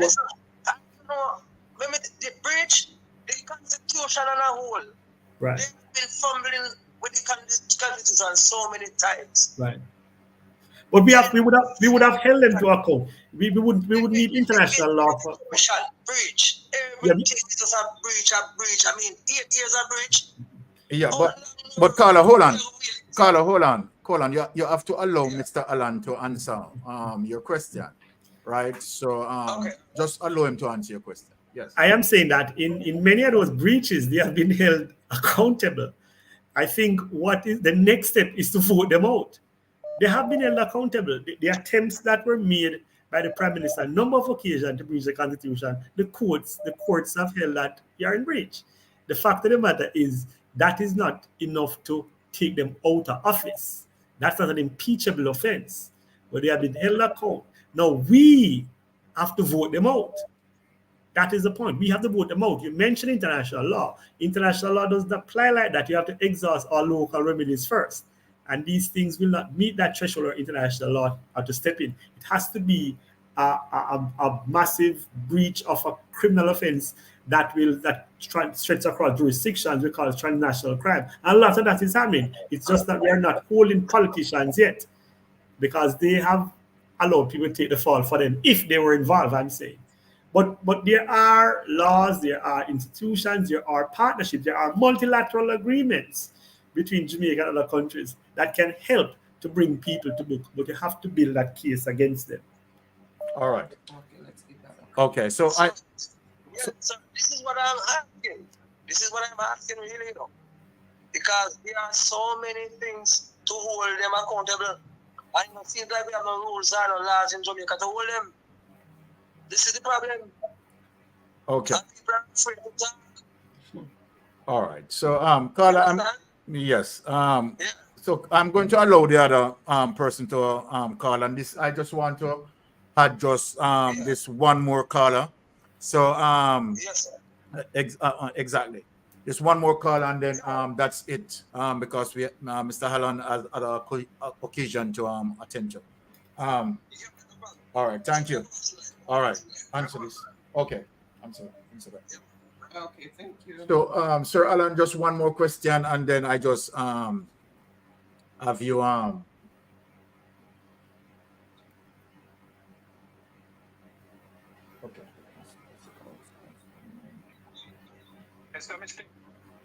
Yes, caller. Good night. You're on Mystic Sensation Live. Go ahead. Yes. Good night, sir. I am living in Paradise Norwood, which is in Mr. Alan Bernard's area. And I have never seen him through the parish council election and never seen him through any time anywhere. So I hope he will come to the community and make people can see him. Okay. You have any answer for that, Mr. Alan? Yes, what part of the community are you from? I'm living in that area in Paradise Norwood near Greens. And I've never seen you, sir, through the parish council election. Yeah, the parish. The only time I heard about you is when hold on, caller. You ask a question. Please allow Mr. Alan to answer. All right? So for the parish council election, I was a candidate for Montego Bay Northeast, which is the flanker division. You have Mr. Sorry? Are you hearing, caller? No, yes, yeah, go ahead. Right. So I'm saying that for the local government elections, I was a candidate for the Montego Bay Northeast, which is the flanker division. You're in Montego Bay West, the Paradise division, Mr. Henry's division. But you say you're in Greens, that means you're in the Montego Bay Central, which is the Dave Anglin division. So at the local government level, I would have been campaigning in the flanker division, which comprised of flanker, Ironshore, Norwood, parts of Flower Hill, and so on. So I wouldn't have been over on that side campaigning. That would be Mr. Dave Anglin's side, who is that's Montego Bay Central. But I am still the chair of the constituency at that time. And I was with the candidates in all the divisions. I'm not sure why we haven't crossed paths, but you will definitely see me know that I am the candidate for the entire constituency.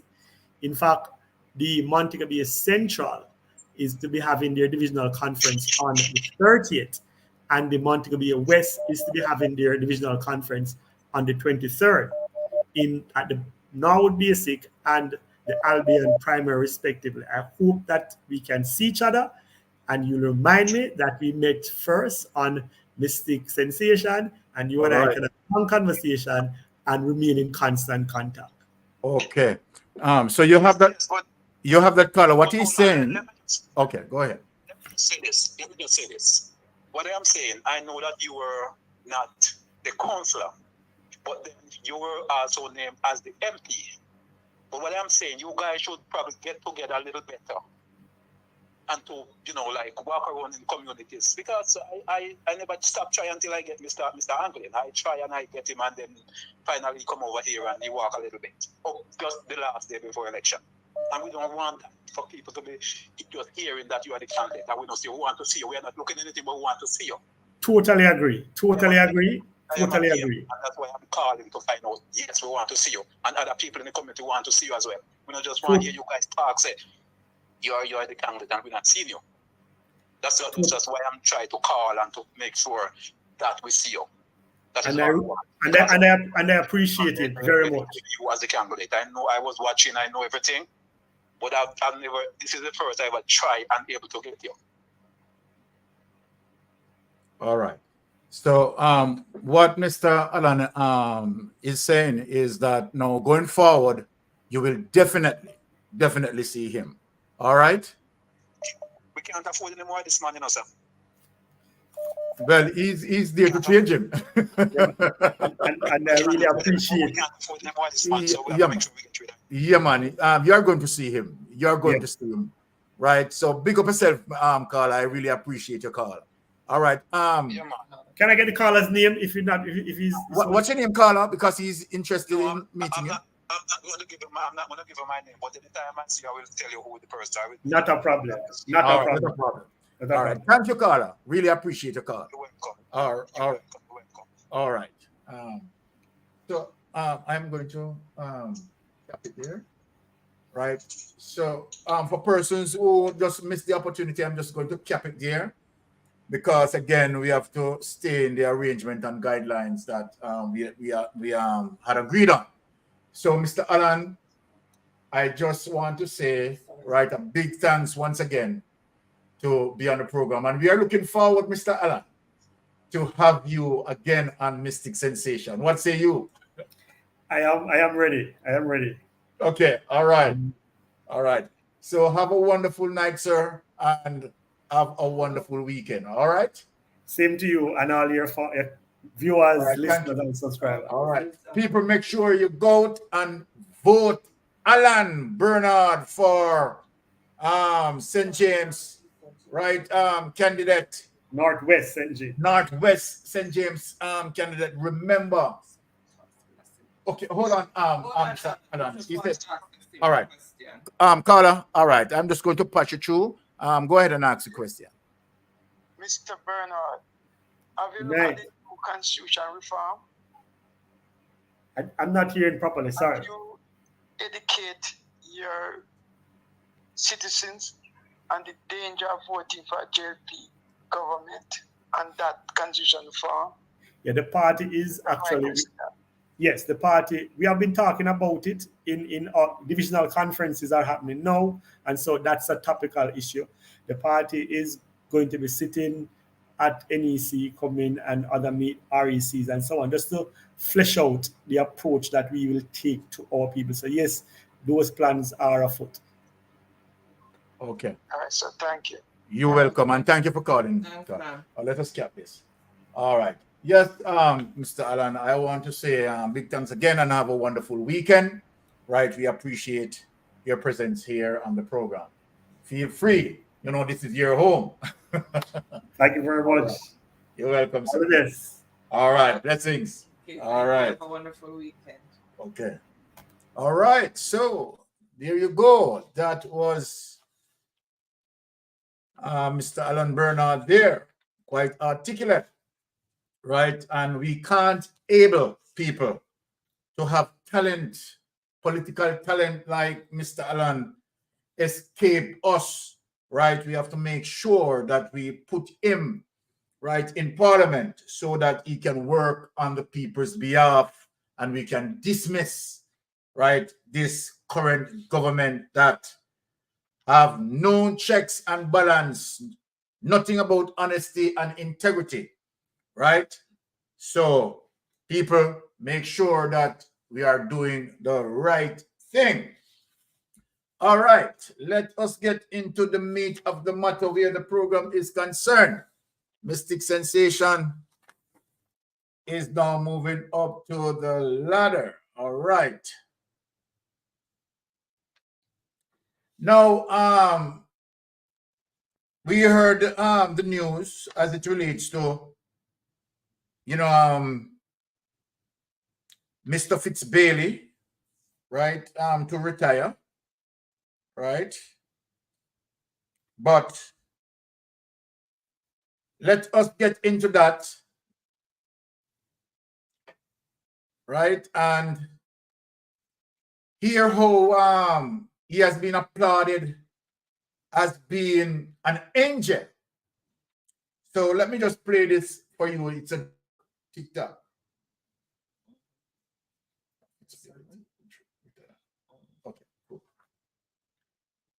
Fitzbailey to retire. Police Fitzbailey has confirmed to TVJ News that he will be leaving the Jamaica Constabulary Force, JCF. DCP Bailey, who has served for over 40 years in the force, told us that he will be retiring in another 3 months when he turns 60 years old. There's a person like that, their mind doesn't get any dimmer at 60, and it is their mind you need, not their physical ability. I'm disappointed to see him go, but I mean, I'd really like to thank him for his service. He's done an incredible job. As the JCF continues the investigation. Known for his towering figure and no-nonsense approach, DCP Bailey would oftentimes be seen updating the country on the latest investigations. The most recent was earlier this week about the disappearance of 29-year-old teacher Daniel Anglin. During his tenure, we have seen him leading his men and women with those investigations, and they've been tough. If you look at since the anti-gang legislation came in, he was at the forefront of those investigations that resulted in some fantastic convictions that we couldn't even have dreamed of, say, 10 years ago. Former Deputy Commissioner of Police Mark Shields worked with DCP Bailey over the years. Mr. Shields, who is now in private security, described the top cop's leadership as impactful, even with an understaffed team. They need far more investigators than they have. The caseload is absolutely huge, although the results around murder particularly are very encouraging. And as it relates to who will take over from DCP Fitzbailey, head of the JCF's communications arm, Senior Superintendent of Police Stephanie Lindsay wasn't able to say, only that the process has started. For security expert Bobby Finzi-Smith, the next crime boss should focus on prevention and rapid response team. We need to be more proactive than reactive. They must flesh out Jamaica Eye in a way that makes sense. It can't be set up for recovery. It needs to be set up for prevention. However, for Dr. Jason Mackay, we're putting a lot of emphasis on operations and on investigation, and those are the two most important areas of the force. They've also spent a lot of time improving the brand. So I would advise that people should just continue on the same trajectory. While the men may differ on the overall direction of the JCF, they agree that DCP Fitzbailey will be a tough act to follow. Do not be media shy. Show the visible leadership that he has shown for his men and women. That's critically important. Keep that going, because people need to see you, whoever you are. They need to be encouraged and reassured that there is a DCP crime who not only is working in the background to do the job, but he's talking to the people of Jamaica and giving them that assurance that, you know, that they're doing a good job. Jamila Maitland, TVJ News.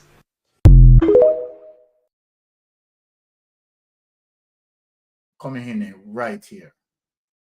When you hear all those good remarks as it relates to Fitzbailey, right? Oh, excellent he has done as it relates to his investigation, and how brilliant he is in terms of, work hard, investigate crimes, and have them prosecuted successfully. People, these are the type of things that we talk about in terms of the lies and the deception. That is far away from the truth, right? All of us, majority, all of us, right, in the diaspora and in Jamaica, want Fitz Bailey to go like yesterday, right? We want him to go like yesterday. This man, right, has done nothing good as it relates to, right, what they are talking about, right? That he has done excellent job. I am going to show them one of the excellent job, right? And I am not going to spend any time with him tonight, you know. I just want to show those persons who give him positive ratings the excellent job that Fitz Bailey has been doing and has done as it relates to this case that I'm bringing forward. Now, let us look at the excellent job and many more cases, right, that Bailey just pushed to the side, right? The Coke Port, all of those cases. This is crazy. Attorney at law Patrick Bailey had been suspended from practice by the General Legal Counsel. After being found guilty of professional misconduct, it came as no surprise to many.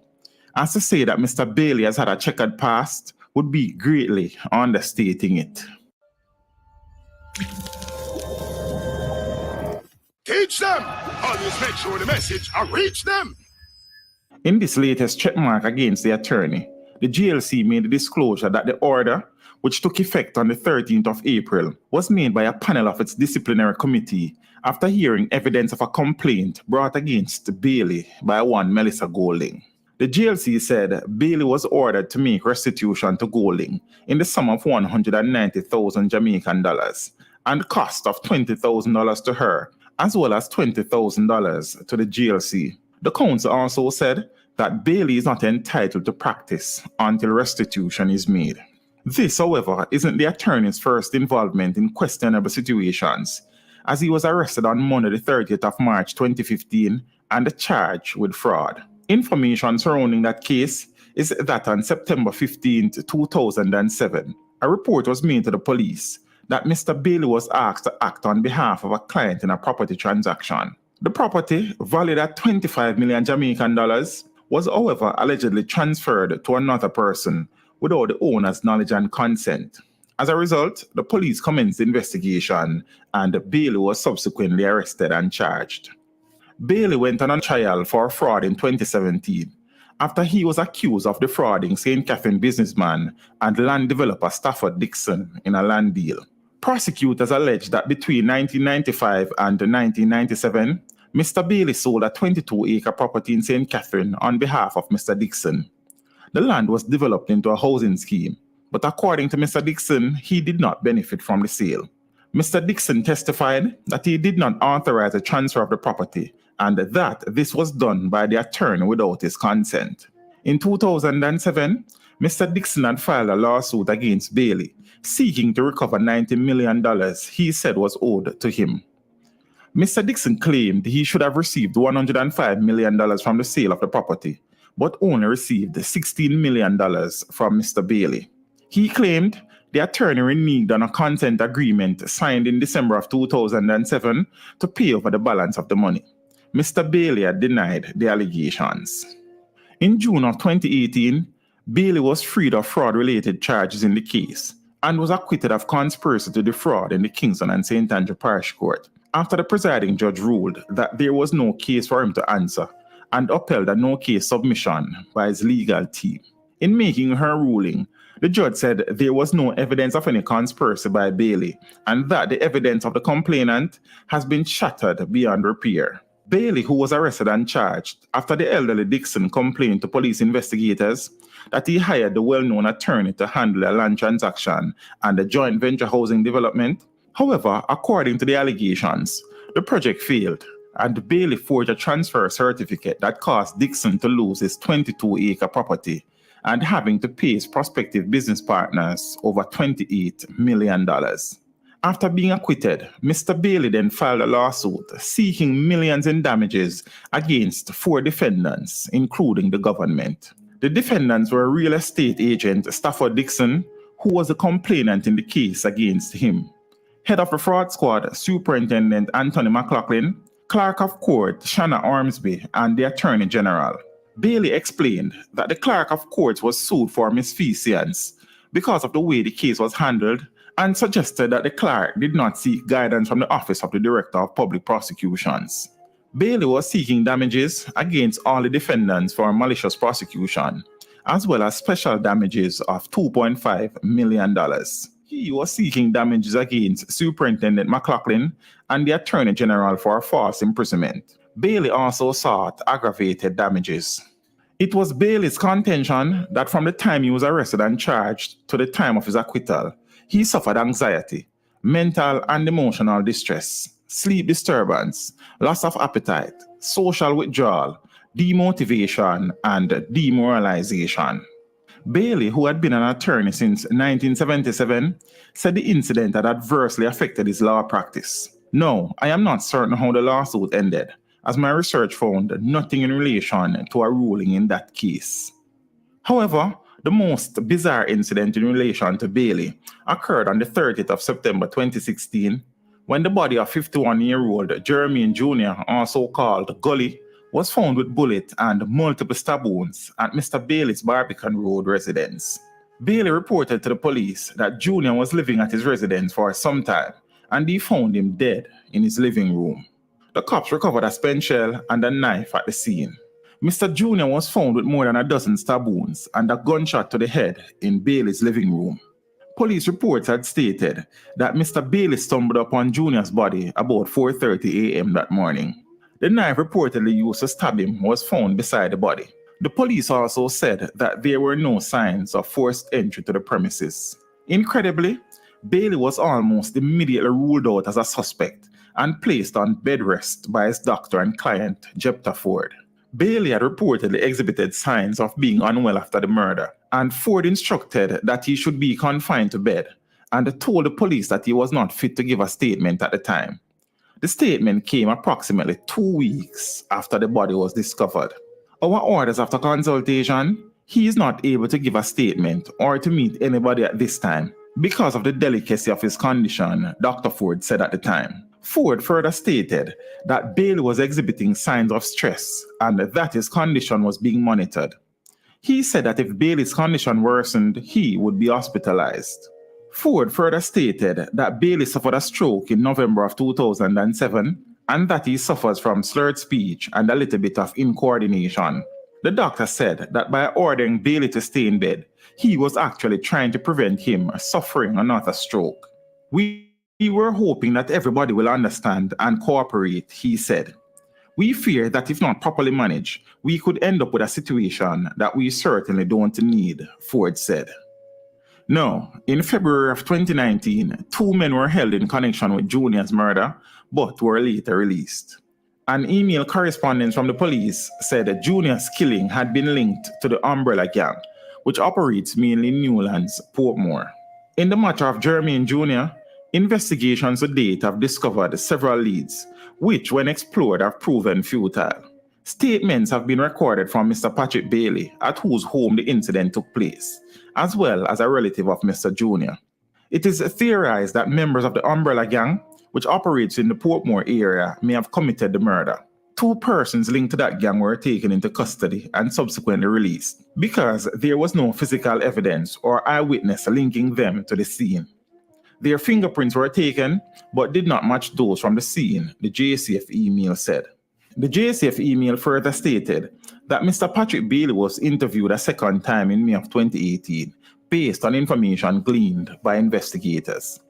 The outcome of that session had not significantly impacted the investigation, the email read. The deceased was said to be a caretaker of the premises, something his family has since denied. Now, a relative of the deceased man told the Jamaica Observer in 2017 that Bailey and Junior became close after the attorney represented Junior in a court matter more than 20 years ago. The relative explained that Junior was shot multiple times by the police in Old Pasture, St. Andrew, after they received a report that a robbery had occurred in the area. The police believed they had matched the description given in the report. The relative said a lawsuit was filed, which Junior won. The relative said that the two developed a friendship and noted that Junior, who had become a United States citizen through marriage some years later, would occasionally visit Jamaica, then return to the US. He was visiting when he was murdered. Meanwhile, in February of 2021, the police said they had not closed their probe into Junior's murder. In an update on the case on Monday, the 1st of February, at a police press conference, Deputy Commissioner of Police in charge of crime, Fitzbailey, said the probe into the killing is ongoing. Well, the matter of Junior's murder case is ongoing.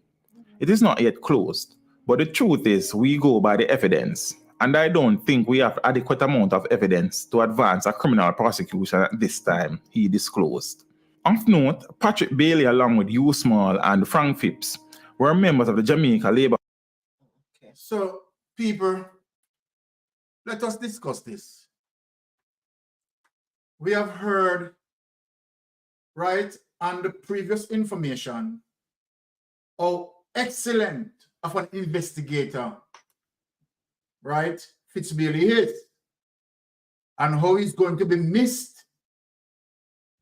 Now, you tell me, one of the reasons for me to play that clip is to show people the history of Bailey wrongdoings. Not only Jamican case. That's why I draw back for that clip, to show the history. What been happening to Bailey leading up to the so-called death of Jamican. And people, as you see, Bailey is untouchable. You are going to tell me that Fitzbailey is saying that investigation is ongoing. Look here. How long investigation has been ongoing? Fitzbailey. Right? There was no forced entry. So the excellent investigator, Mr. Bailey, is knowing to the fact that there was no forced entry. The knife that used in taking the man's life, they found the knife right beside the man's body. The knife belongs to Bailey. Right? We have not heard nothing about the gunshot wound. Come on, people.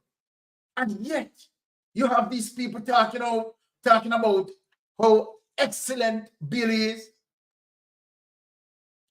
Bailey has done no form of service, good service to Jamaica.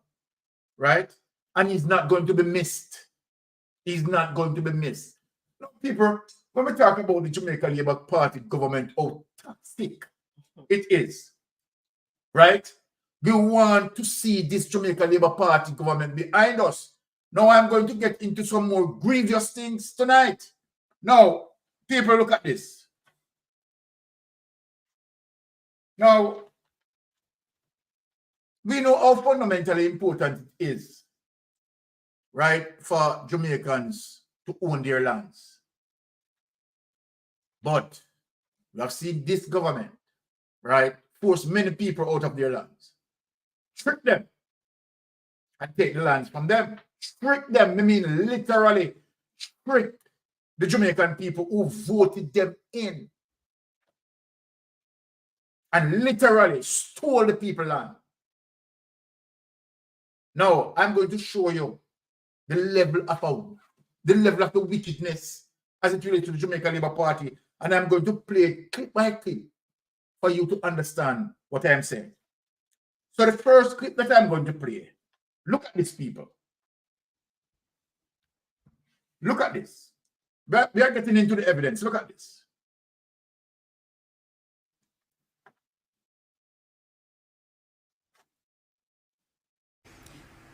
Dear Jamaicans, give me your undivided attention for a few minutes. This is something very important that I want to speak to you about. So make sure you pay keen attention. Now imagine, Jamaicans reach a point now where them a thief land. There is a massive land fraud happening right now in Jamaica. Jamaicans are so good at chopping that them a thief land. Yeah. So pay close attention to what I have to say, because this information that I'm giving you is going to be vitally important. Now, a few days ago, my friend called me in tears. Somebody stole her land. You're asking me, how is this possible? How can people take land and steal it? Well, I'm about to explain it to you, so pay attention. So in 2018, my friend's grandfather died and left his land, his parcel of land, to her mother, which is his daughter. The land was transferred to her mom in 2018, so valuation, survey done, title transferred, property tax paid up. This was 2018. Now, my friend insists that she has been paying the property tax for the land all along, every year, religiously. Fast forward to 2024, when her mother is now ready to transfer the property to her, and that is where the utter clap starts. So, of course, they're going to go through the whole process of it again. Valuation, survey, make sure taxes are okay. When they went to the titles office now for a title search, which is required, they realized that the title is no longer in her mother's name. The title is in a complete stranger's name. When they went and did their research, their land was adversely possessed by somebody. Now, I don't know if the rules of adverse possession has changed or what, but I know that you're supposed to have 12 years. You're supposed to be occupying property for at least 12 years and paying up the taxes to adversely possess it. However, these people were able to adversely possess her property in 2021, just a mere 3 years after the land was successfully transferred to her mom. And the story doesn't end there. The person who adversely possessed her property has since sold her land for a mere $5 million, meaning that she is out of her land. Because why? The person who bought the land from the adverse possessor bought the land fair and square. And so chances are it will be very difficult for her to get that land back. She will have to draw this case through court. It's going to be a nightmare on her part just to get her birthright. This is how they're stealing lands in Jamaica. To me, it looked like them have somebody in titles office that is facilitating all of this, because this is obviously some kind of fraud. So how can you protect yourself against this? And I'm no lawyer and I am no expert, but this is what I would do. Make sure when you buy your land, you put your children's name on it, even if they are kids. Put them name on it, because guess what? When you die, the land does not have to be transferred. Also, it benefits you if you have some sort of a lien on your land, because once there's a lien on your land, they can't trouble it, right? Because bank won't get involved. They have to find a way to get bank out of it. So try to have a lien on your land at all times. This is to protect your land. Of course, you know, you have to pay whatever it is. I mean, a lien doesn't have to be for no whole heap of money. But once you don't possess the title physically and the bank has it, it is really safer with the bank. Unless there's a reason why you can't pay up the money that you owe, whatever institution. So whether it's a mortgage or whatever. But it's better for you if there is some sort of a lien on it. I'm not telling you how to do your business. I'm just safeguarding you so that you have your property. But to me, the best bet would be when you before you die, put your picnic name on the land, or whoever relative where you intend to leave the land to. Put the person's name or add the person's name to the title, and ensure that when you die, your portion passes on to them, and have them do the same thing with their child. That's the best thing to do, or whichever other relative. That's the best thing to do to ensure that these land vultures don't steal your birthright. With how things going on in Jamaica right now, they are going to strip us of everything. We won't own any lands anymore because they're stealing.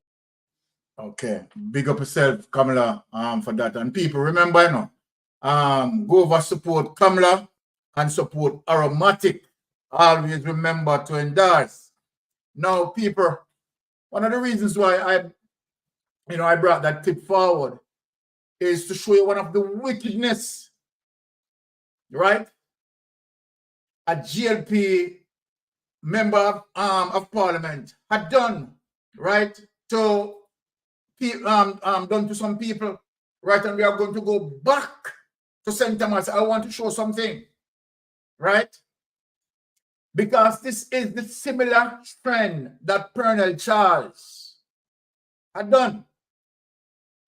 Now, Colonel Charles, right, is from sentence, and yet, right, all of a sudden own lands, right? 1,500 acres of land that he took from the people. But I'm going to show you something, right? So let us just go back to that, right, and show.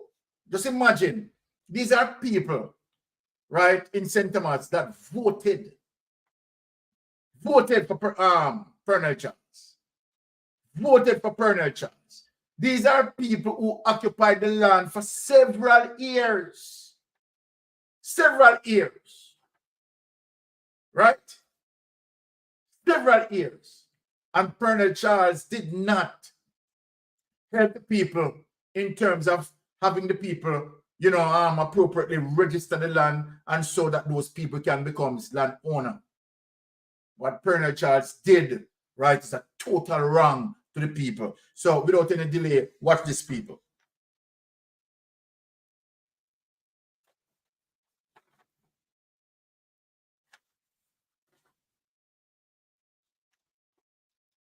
Let us look, right? Here is a treasure for the communities. Environmentally beautiful and pristine. Pristine means unspoiled. And this is worth money can't buy this. This is priceless. And if the community has always had the benefit of coming here to recreate, to enjoy themselves, cook a little food, converse, meditate, while I with the MP should not allow that. She must protect the people and their rights to use this. And any arrangement for the development of this, which is for the people, is great. But the people's rights must be protected. I'm here today at the invitation of local community members. As leader of the opposition, they reached out to me and said that they were very unhappy about what's happening here at Old Piera. So I visited, and essentially what has happened is that the beach and an island off the coast, which is accessible because the water is not very deep, which had been used as a campsite for an eco-friendly camp operation where persons from the local community were making a good living or hustling off of it because they could cook, they could supply food and beverage and other services needed by the visitors who were camping there. That had been shut down by the person who claims to be the owner, former MP Colonel Charles, and signs have been erected saying it's all private property and so on. The beach is also a beach where fishermen go out to sea from. There's a right-of-way that the community has used for generations, from time immemorial, to access the beach from this parish council road here. So the signs really suggest that the community shouldn't be able to access the beach, but that is not right because they've had generational access to prescriptive rights, or what they call in law, and they should be allowed to go and access the beach as they have always done, recreate at the beach. And that's a place where they go and cook, relax, hold a meds, and enjoy life from time to time. The property of Hero, the section that is owned by my father and my mother, has never been closed off to anybody in the world. Everybody knows that. And everybody here can say that as a fact. The problem that we have is that Mr. Bedford and Ms. Shaw is trying to make this a political problem. A political problem. He and her came and tried to cause problems.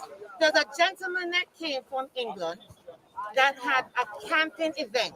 Let me finish. He and I speak on a regular basis. The camping event was not stopped. He was leaving to go back to England. What was stopped is that what he was doing, he was digging a pit, a soakaway, where feces was coming into the water. If somebody was to fall or hit their head, you think they're going to sue Mr. Beckford? He had no permission, not from us or from NEPA or from anybody in Jamaica to put. Who is us? You heard me. No, who is us? You said us. Who is us? You have to listen. Even if the island is not a part, we still have to walk across our property to go there. Our property. You're a member of parliament. You're not a landowner. You're an MP. We have not seen no paperwork from him. Neither have we seen any title to say that he is the owner to support his claim. When I got there, I was quite surprised because I saw the council caretaker for the Dalby division and Mr. Beckford, which is I think he's a liaison officer, and he accused me and my family of stealing land. So I said to him, Mr. Beckford, call the police. The reality of it is, it's very easy for someone to look up who owns what property. It's something that you could simply go and do. And I told the leader of the opposition that he can go ahead and do that. Everyone has access to find out who owns what property. And that's how we cook out at school. How can they say that's and not an island? Not like that, no go on there, so. Just have to wait. They can't take it from we. If I rebel, we rebel with them. We don't want nothing like that, oh yeah. Just have to wait, please. When we come last week and they say we can pick them as women and a kid. Me never see this before. So me don't know Pernell and Miss Charles and about Daddy place. Where Daddy get here? Where Daddy born from? Daddy not born here. Daddy born wherever. I could have come on the place now on here. When we leave today, because we saw the multiplicity of signs put up on all the property. When we leave, listen, hold on, Mr. Charles, listen carefully. When we leave today, this entourage, will the residents of Pira have the opportunity to cross these lands without being locked up or prosecuted? Because that's good. Because the residents of Eastern St. Thomas have always had access to this property. So my issue with it is the fact that the member of parliament, instead of standing up for the rights of the community, which are being infringed by the alleged owner, asserting dominion over the property and restricting their access to the beach and the island, instead she seems to have sided with her family's commercial interests. That's a conflict, and her role as a member of parliament, it would be compromised if that's a position she took. She came, and I was glad that she came, and she said she was happy to see me there. I was glad that she said that as well. And I hope that the public defender will have a look at this particular issue on behalf of the community residents to see exactly what are the extent of the private rights that can be asserted now, given the generational access that the community has enjoyed to the beach, to the island, for part of their liberty. You know, I'm not here to in any way disturb any plans to develop the property if there are any. That I think would benefit the community too. But the rights of the people which have been established over time must be respected. Too often in Jamaica that doesn't happen. And I don't think that's right. The people, the local people must be able to continue to enjoy the benefits that they've enjoyed for years, generations, and that's what we're standing for today. For me, I am grateful that the government of Jamaica has taken up under their wing the parish of St. Thomas, in particular, Eastern St. Thomas. So I welcome everyone to come and see what we have to do and invest in Eastern St. Thomas. Thank you. Now, people, let me chip in here. Now, this is the level of wickedness and evil, right? Now, Colonel Charles in government, right? At the time, he was farmer member, but he would have known the intricacies and have access as it relates to the government crown lands and have detailed information. And so then, as it relates to his greed, President Charles is from sentence, and to the fact that he uses office to manipulate, right? Now, Colonel Charles, as according to certain evidence, right, paid for the land like $100 per acre. 1,500 acres, People, listen what I'm saying. 1,500 acres. And Colonel Charles claimed that it paid for the land $100 per acre. Right?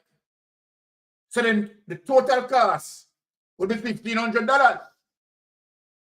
Now look here, people. Let me show you the level of wickedness. It not stop there now.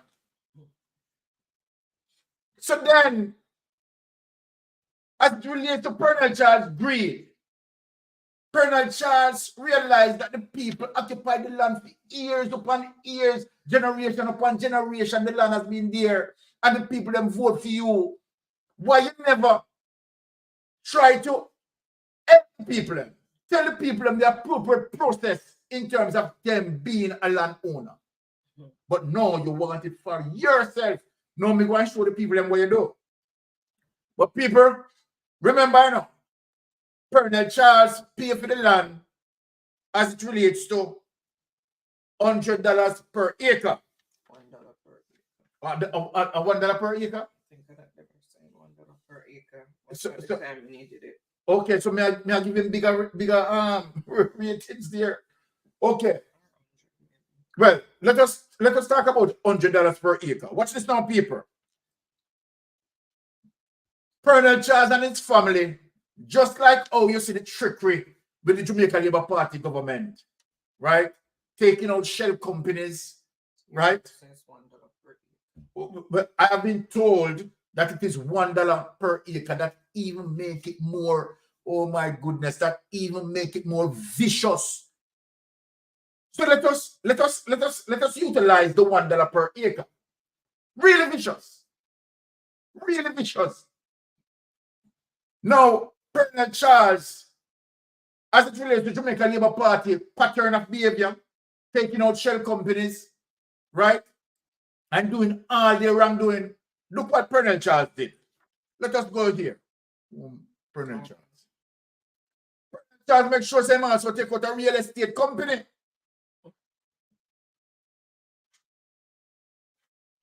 A real estate company, And so now Colonel Charles now. Here's the company, people. Law Office of Colonel P. Charles II.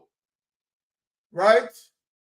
Overseas clients. We specialize in serving the needs of clients across the globe who are seeking to do business in Jamaica, as well as those residing in Jamaica and seeking immigration or investment opportunities overseas.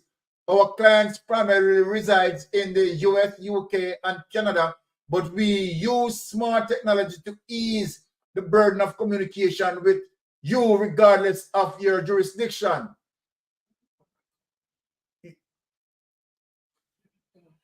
Right? Our team values the principles of the trust and respect and remains committed to upholding the highest standard of legal profession as we aim to achieve your strategic goals in a timely and efficient manner. We look forward to being your trusted partner to handle your most confidential transactions and significant investment. Right? The Law Office of Colonel Charles Jr. is pleased to welcome you to our redesigned website. It is now easier for clients to contact us and learn more about our range of legal and consulting services. We appreciate your continued feedback as we strive to provide the service that you deserve and expect. Now, let's take that away. Let me so hold on. Let us get into this. Here it is, people. Real estate and development. We provide real estate services in Jamaica, representing local and international clients engaged in the sale and purchase of property. Take that away. Watch this now, people. Let us show the ultimate wickedness of that. Colonel Charles pay $1 per acre. Now, I have done an investigation into the area, right? You know what Colonel Charles, right, as it relates to what land have been selling for in that particular area. Let me show the Jamaican people. So Colonel Charles buy for $1 per acre, people. $1 per acre, you know. People, look what is the cost of land in that particular area. Let us bring up that. And that is what Colonel Charles and his family want to do. Sell the land, you understand, and maximizing profit. This is what we call corruption in the highest order. People, we want to see it. We want to see it, people. Here it is. Right? US dollars $57,843. Jamaican 9,094 Spring Pen, Seaford, St. Thomas. Just look on the minute. US dollar 64,270. Jamaican 10 million. Now, US dollars 64,270. Jamaican dollars 10 million. Right? Right? And look on it, 1,973 square feet. Just look on it in the paper.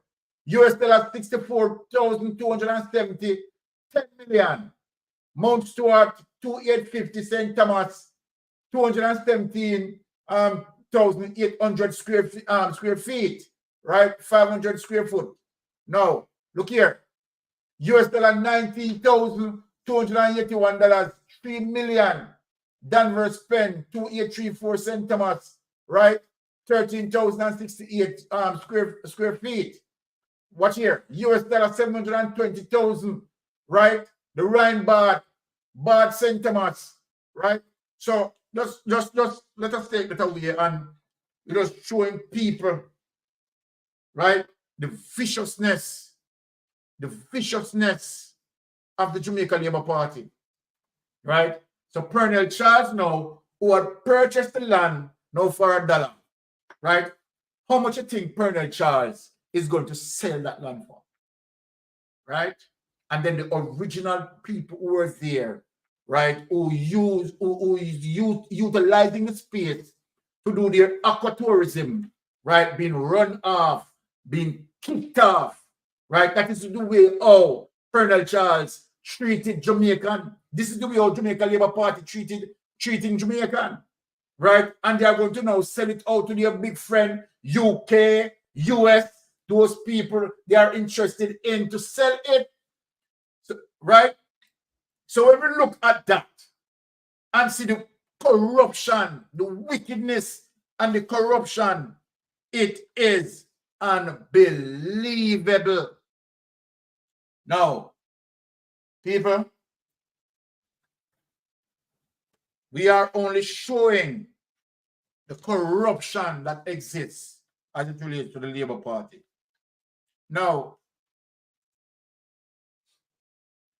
I am going to play the last few clips here.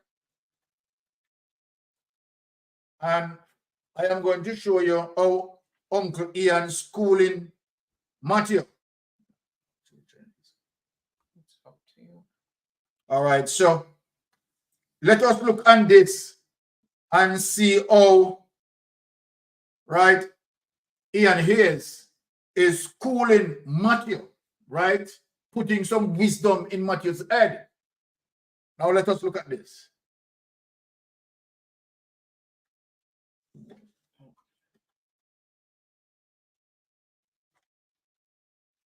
Minister Samoda, I heard you came out the other day and you made some announcement. You made the announcement based upon facts that you received from the National Water Commission. You came out and you said that from the $209 million US that is supposed to be for the improvement project for Western Jamaica, you're going to be starting phase 1 from Martha Brae into Great River. The first is a replacement of the pipelines from Martha Brae into St. James, and Peter would have explained the interlinkage with all the rivers in terms of ensuring that where sources are, you connect where people are, as well as the line pretty much from Rossies into Negril. Now I want the people of Westmoreland and Negril to listen to me now, you know. You said phase 1 that you're starting is from Martha Bray in Trelawney to Great River in St. James border in Hanover. That will be phase 1.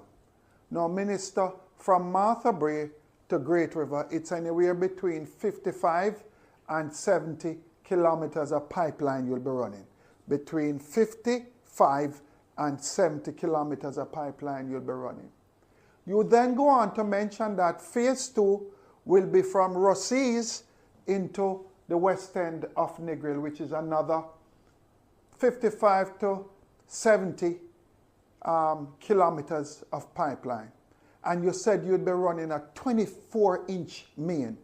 Now, I keep telling you now, you need to go around and visit the treatment plants and the facilities across Jamaica. Minister, let me help you out and the staff of NWC.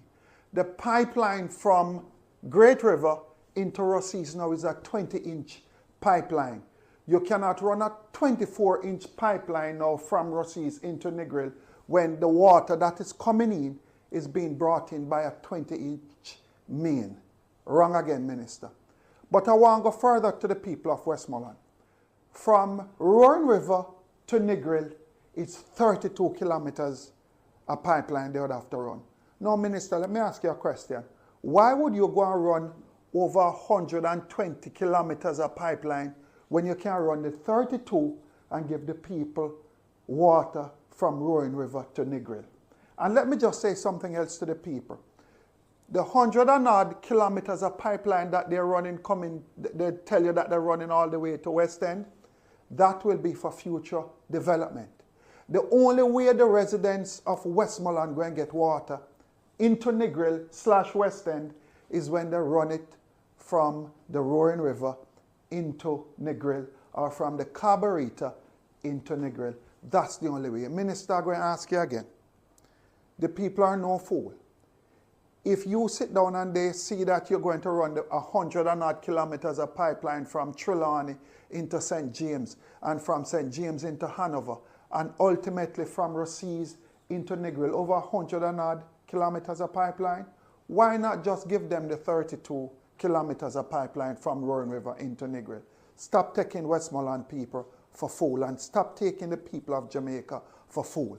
I keep telling you, go around, do your own personal investigation. That's what it means to be a minister. Not to fly in a helicopter and come down here. Go around, do your personal investigation, and then you can speak from a position of knowing and not knowing. Do that, Minister, and you would serve the people of Jamaica well. We await your response. Thank you.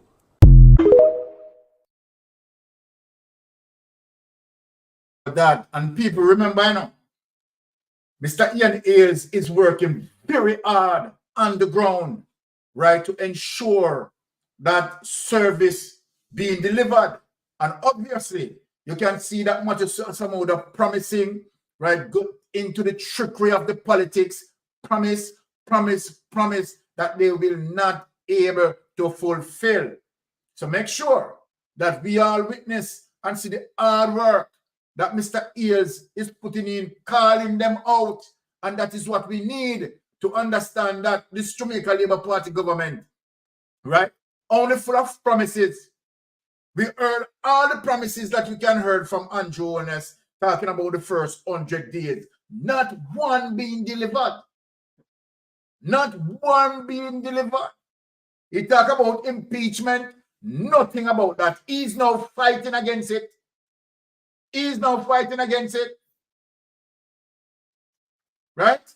And so then when you see these things, this is what Jamaica Labour Party has been doing. Right? Promising, and not delivering. Right? The only thing that they are executing is the money missing from the treasury.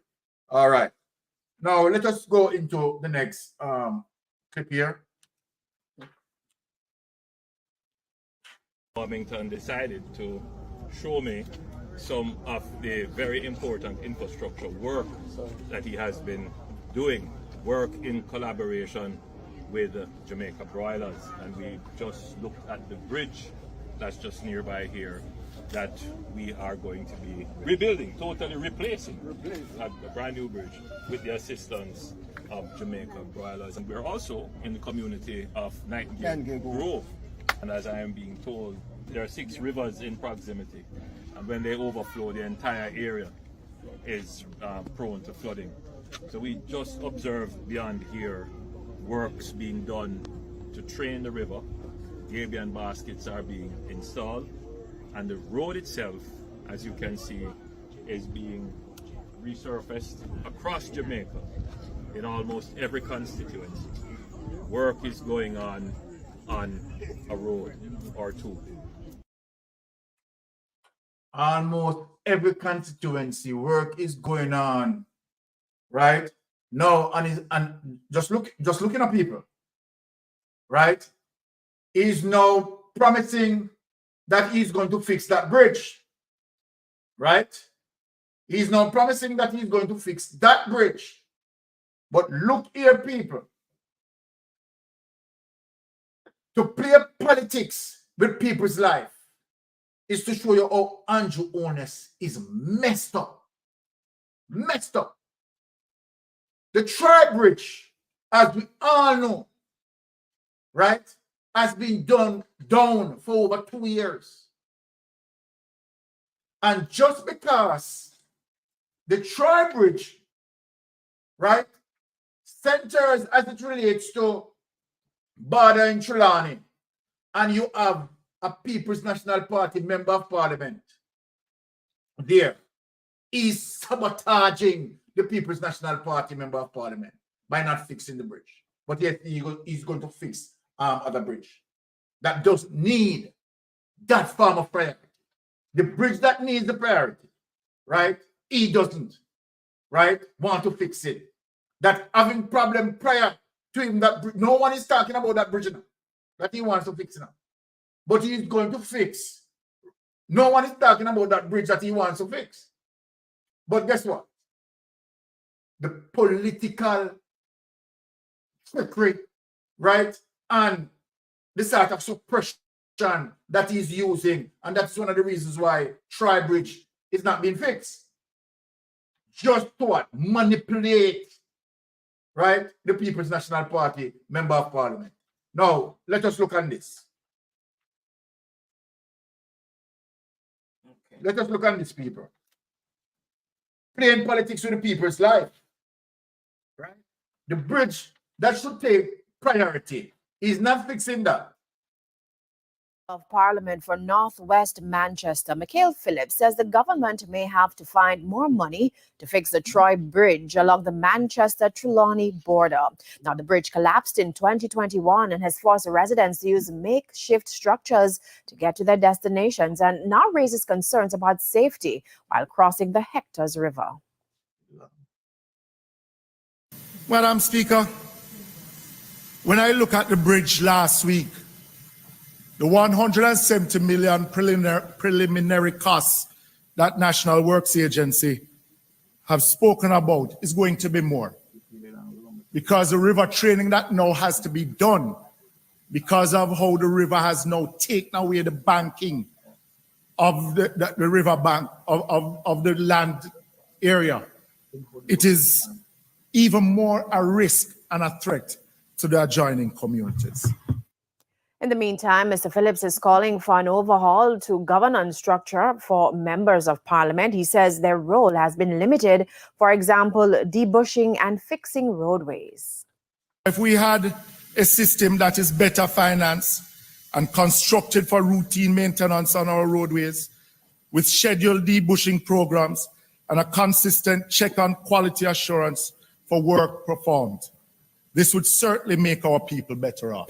But the system that is now in place is one where some of us are at the mercy of government ministers. And if that minister does not find favor in you, dog, nyam your supper. You finish? Okay. So what I'm talking about, I know what I'm talking about. And I'm glad that he said it. that if the minister doesn't find favor in you, dog, nyam your supper. And that is the sort of politics Andrew Holness is playing. Remember, you know, Warmington had spoken it, you know. Right? Warmington had spoken it out loud that he's going to hold back money. He's now run it from the PNP councillor. You understand? And so then the PNP councillor have to pee in the pipe to get water. These are the type of situations that have been going on, the manipulation. You understand? For what? You are manipulating Jamaican people. You are manipulating Jamaican people. Right? And these situations are serious.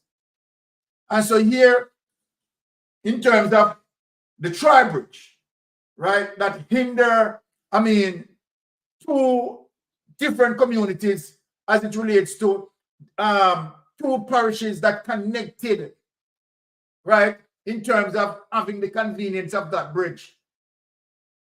And as a result of the PNP member of parliament, right, their sort of mentality believe that, okay, if I fix the bridge, the PNP member of parliament is going to look good because the PNP member of parliament is talking about it. And so then, in order not to make, according to them and the way they think, right, the myopic brain that they have, they decided that, okay, we are not going to fix the bridge to make him look good. Right? So they have all sorts of procurement problems, they have sort of this and all sorts of that delaying tactics, and then go on and go on and go on and go on and see it. He's going to fix a bridge that doesn't need that priority right now. So which one of the bridges would have the priority? The one that is affecting, you understand, the Jamaican people. The bridge that he wants to fix, right, still can be utilized. Still can be utilized. And the one that cannot be utilized, him not have no priority in that. Simply because a People's National Party member of parliament, right, is in that constituency. These are madness. And these are the sort of things that Andrew Holness doing. Right? Poor governance.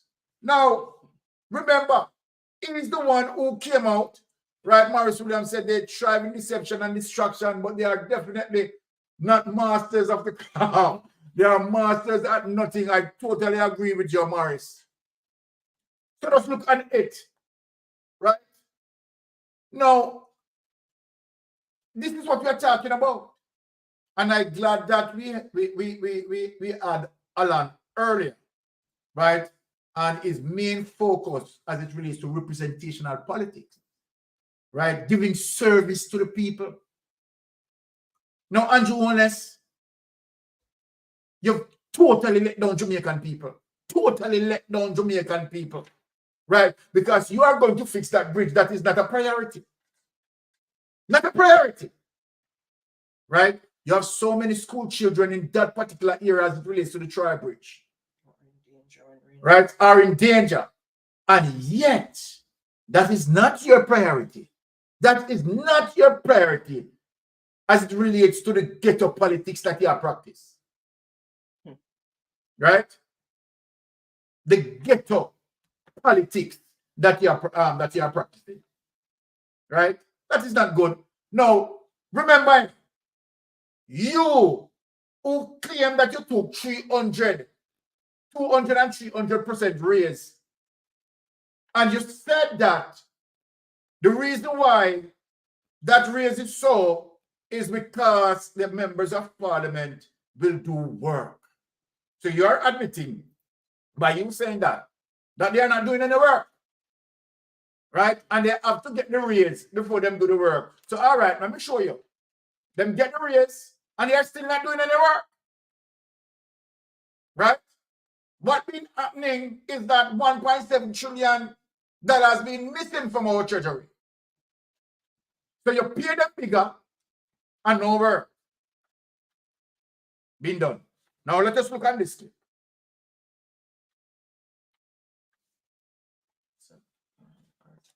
Yes. Let us look at this article, my people. Let us look at this article.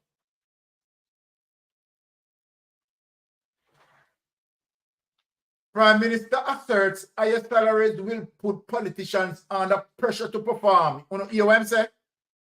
Remember saying, this is Andrew Honest, so we can't trust him. I'm going to show Jamaican people that you cannot take this man for his word. This Prime Minister is not someone who you can rely on. He's a diabolical liar. Here it is. Prime Minister asserts higher salaries will put politicians under pressure to perform. Now we see the situation with the Tri-Bridge. Prime Minister Andrew Honest says with the salary adjustment announced for the political directorate under the new public sector compensation regime, there will be greater interest in the political field. You know, hear what I'm saying? I didn't say that, I'm saying. Everyone who is occupying a political office ought to be thinking very carefully that I need to increase my political performance. You know, hear that, people? Him saying need to increase in political performance. I am only showing you people from paragraph to paragraph to show you how this man is a political canartist.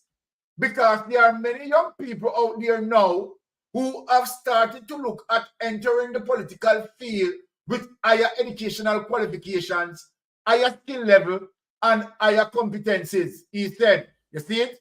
Remember, go back over that, Higher educational qualification, higher skill level, and higher competencies. He said, now we all know about the St. Thomas Mere Maths. We all know about the St. Thomas Mere Maths. All right, we can move on.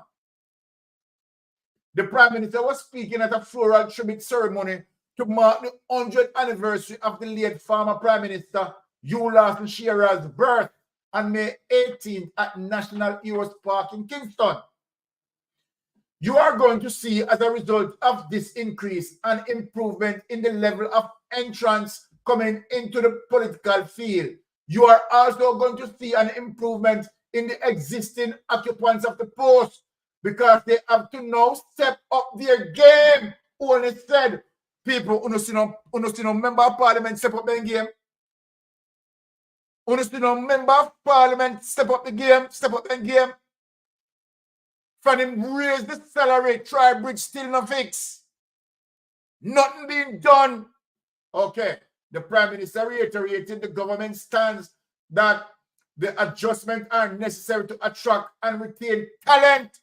You see the talent? When am I executing, fixing this fixing the Tri-Bridge? What a talent, people. What a talent. We continue to lose the potential that this country produces every year because the wage level is low. No, people, when the wage level was low, we get better service out of the politician them gone by, right? When Portia Simpson, right, was in government, we get better service from the politician now, and now they will get more money and we are getting less service. Honest noted, the Prime Minister said that the Cabinet organized over how to conduct the compensation review. It is not yesterday that the country, including those who are critical, have been calling for a compensation review. We know and respect the sensitivities over salaries. Honest said, we sat in the Cabinet and we organized whether or not we should even take any increase. All dirty liar. We organize over it, but we don't organize you wicked to Jamaican people. It's a shame. It's not something that we took lightly. It's not something that we took lightly. It's something we took gladly. Because we know that there are persons who will try to make political fodder over it. He added, of course, make political fodder because we're wicked.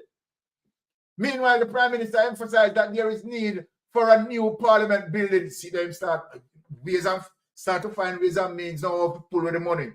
We need a new parliament. A country like Jamaica, we don't have a parliament that we can all be proud of. Yes, find ways and means. You find ways and means. You understand? To take away taxpayer money.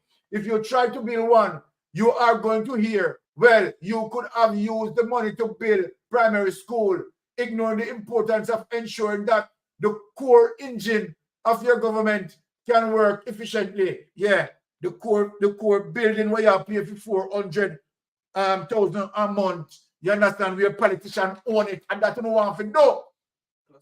You understand? Plus what them pay. Already occupied. You understand? Them pay what they already occupying on the pay for rent building. You understand? $400,000 per month. No one must start a wickedness here. And you less wicked plus tax. It is not true that you get greater deliberation and policies. You get greater oversight of policies, and you get greater effectiveness. Only said, greater effectiveness.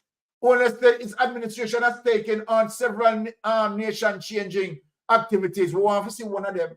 We have taken on crime. Massive investment in the police force and our people. Majority of them don't have no vest. You know, hear this? We have taken on crime, massive investment in the police force, and many of them don't have no vest. We are so proud of the Jamaican Constabulary Force to see what they are doing and the transformation that is happening. We are taking on education. Yes, you're taking on education. You know, see a thief in front run out. Eh? You take on education. You take on education. Where you have your old come along friend with damage education. Eh? When man on shame, in an on pride. You understand? Birds of a feather flock together and jewelness. You know, to say your friend run out. You know, to say, number one, you know. We all know, say. And a rural read. Teacher this, you know. You teach rural read this, you know. You teach rural read this. Right? We are taking on order in public places, and we are taking on constitutional reform. No wonder why rural read is saying that you're the best. You're the best prime minister ever go through the political atmosphere. Because of course, you make him do and get away with it. So you're the best because you make him belly full. He eating craft full. Yes, rural read eating craft full. So of course you're the best prime minister for him. Take it away. Now, people, when we look at these situations and these level of wickedness and evil, them are only wickedness, 100% pure evil. And you see, where they utilize all sort of what we call shell companies, right? Now remember, look at the decency of Margolin. Margolin will never ever engage in a behavior like this. Right? A politician who in government, they get business contract. Oh, you put that? Conflict of interest get government contract. I don't, you know, we don't break procurement rules and so forth and so forth and so forth. Come on, that's a disgrace. 400 million, 400,000 every month for the building, and yet going to still pay for the building that you are in, and I pay 400 for the building that you will not use, but pay the same politician, and that will do with taxpayer, you know. Wicked to taxpayer. Maurice Williams said, after every single episode of Destruction, there's a feedback of hundreds of queries about statutory declarations and illicit identity. That's why I say, Morris, I big you up for that. Because all them stop me on. What we are talking. You understand? I really destruction after destruction and deflection and all them something, you know. We know that the statutory declaration is a problem for Andrew Holness, right? Andrew Holness cannot discipline no member of his cabinet. He can't. He can't. As a matter of fact, he cannot discipline no member of parliament. He can't. More than if anything wrong, them shuffle around. No, just look. Just look to show you that them have no shame. So despicable that you have rural read talking about Might be you don't see me, but I've been on the campaign trail. I've been on the campaign trail to support Jamaica Labour Party for third term. Now, can you imagine? Can you imagine? Can you imagine? Right? Can you imagine someone who charge? No, just imagine it. How vital our education is to us. Right? And if Rural Clark and Andrew Holness dealing with nation building, you don't want to do that. You don't want to do that. But you step in the people's neck. Step in the children them neck. So then, this government assure you that they are damaging the youth future. Right? Because they don't believe, and yet they are the ones who talk about every ghetto youth is a star. Every ghetto youth is a star. But while you can't say it, because your craft full, you eat your craft full. Right? You eat your craft full. SSL cannot be explained. Right? Because we know you're not ordinary profile account holder. You are a shareholder Andrew Holness Mystic Sensation. I tell you that. You're a shareholder in a SSL and they don't want nobody to know. So then hold on for SSL file completed and on the DPP's desk. And then this DPP is only protecting the status quo of Jamaica Labour Party criminality. So when I'm saying, right, that the Jamaica Labour Party is a criminal network, is a criminal organization, and it's a criminal enterprise. Believe it. Believe it. Because when the Jamaica Labour Party has done as it relates to Andrew Holness, never happened in the history before. But also able to corrupt the criminal justice system, particularly in the era of investigation and prosecution. You control Fritz Bailey. You control Fritz Bailey. You understand? You control Paula Llewellyn, you control the DPP office. Right? So the cases them can't put into the judiciary. You understand what I'm saying? And there goes, trying to manipulate the Constitution, to put laws in the Constitution for your creature and pass and get away. Right? Remember in your first 100-day promise, you promised that there would be impeachment. Now we can witness and see you. You understand? You see one, Andrew Holness. You see one fighting hard, right, to put out impeachment out of the Constitution. Right? You who promised within the first 100 days that you are going to ensure that impeachment in there as it relates to checks and balance. Now you, Andrew Holness, fighting hard. Don't want impeachment to be in there. Let me tell you something. You're a hypocrite. You understand? You're a political artist. Right? But it's just a matter of time because we want to see your statutory declaration, sir, being certified. And if you can't certify, don't pursue. You understand the general election, right? You need to leave. Yes, don't pursue the general election. So, what I mean?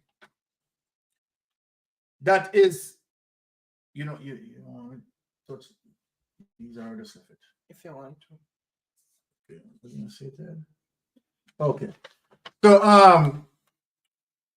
my wonderful people, right?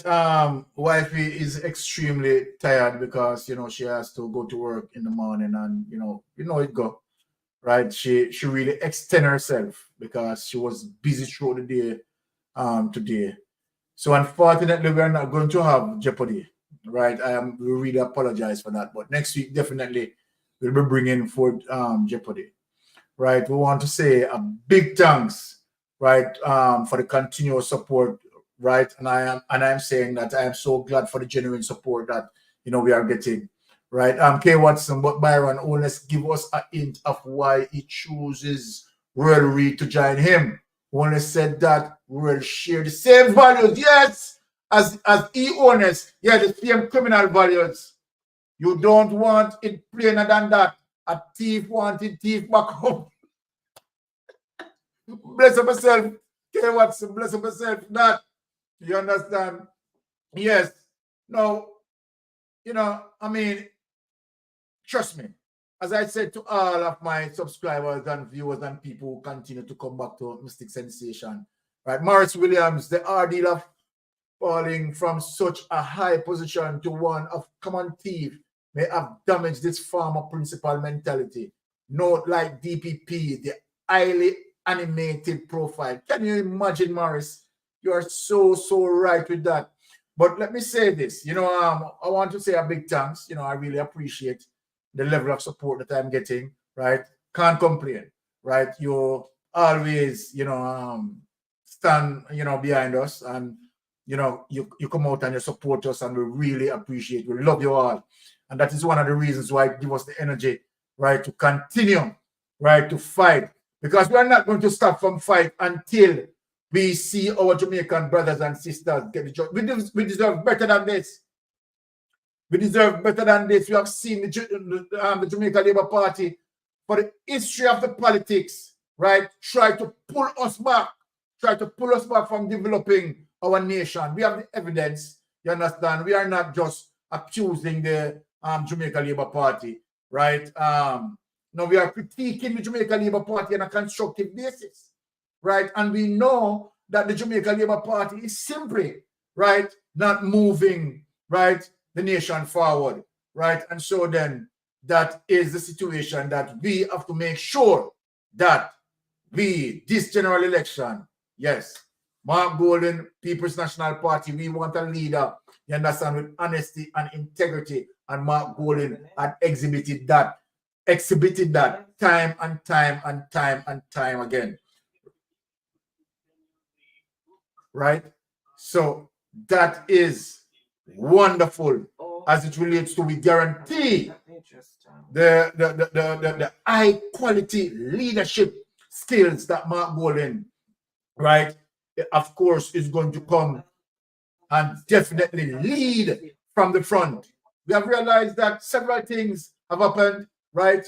And we know that, you understand, Mark Golden will be doing what needs to be done, right, to fix the economy and put us on a path to success. What we said, nation building, right, democratic socialism, right, yes. And this is what we are driving, right? We're looking forward as it relates to how the People's National Party are, you know,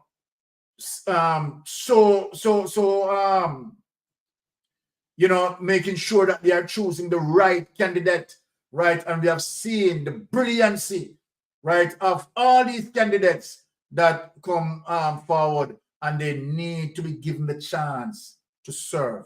They need to be given the chance, right, to serve us people. We can't allow ourselves to have, right, an Alan, right, escape us, Ian Hills escape us, and Dwayne Vars escape us, and many more that will be coming on the program, right? When we, you know, in terms of the rich talent within the People's National Party, people who have the ability, the capacity, right? We don't have any candidate, right, who really don't have the skills and the potential and the ability and the capacity, you understand, to carry out their task, right?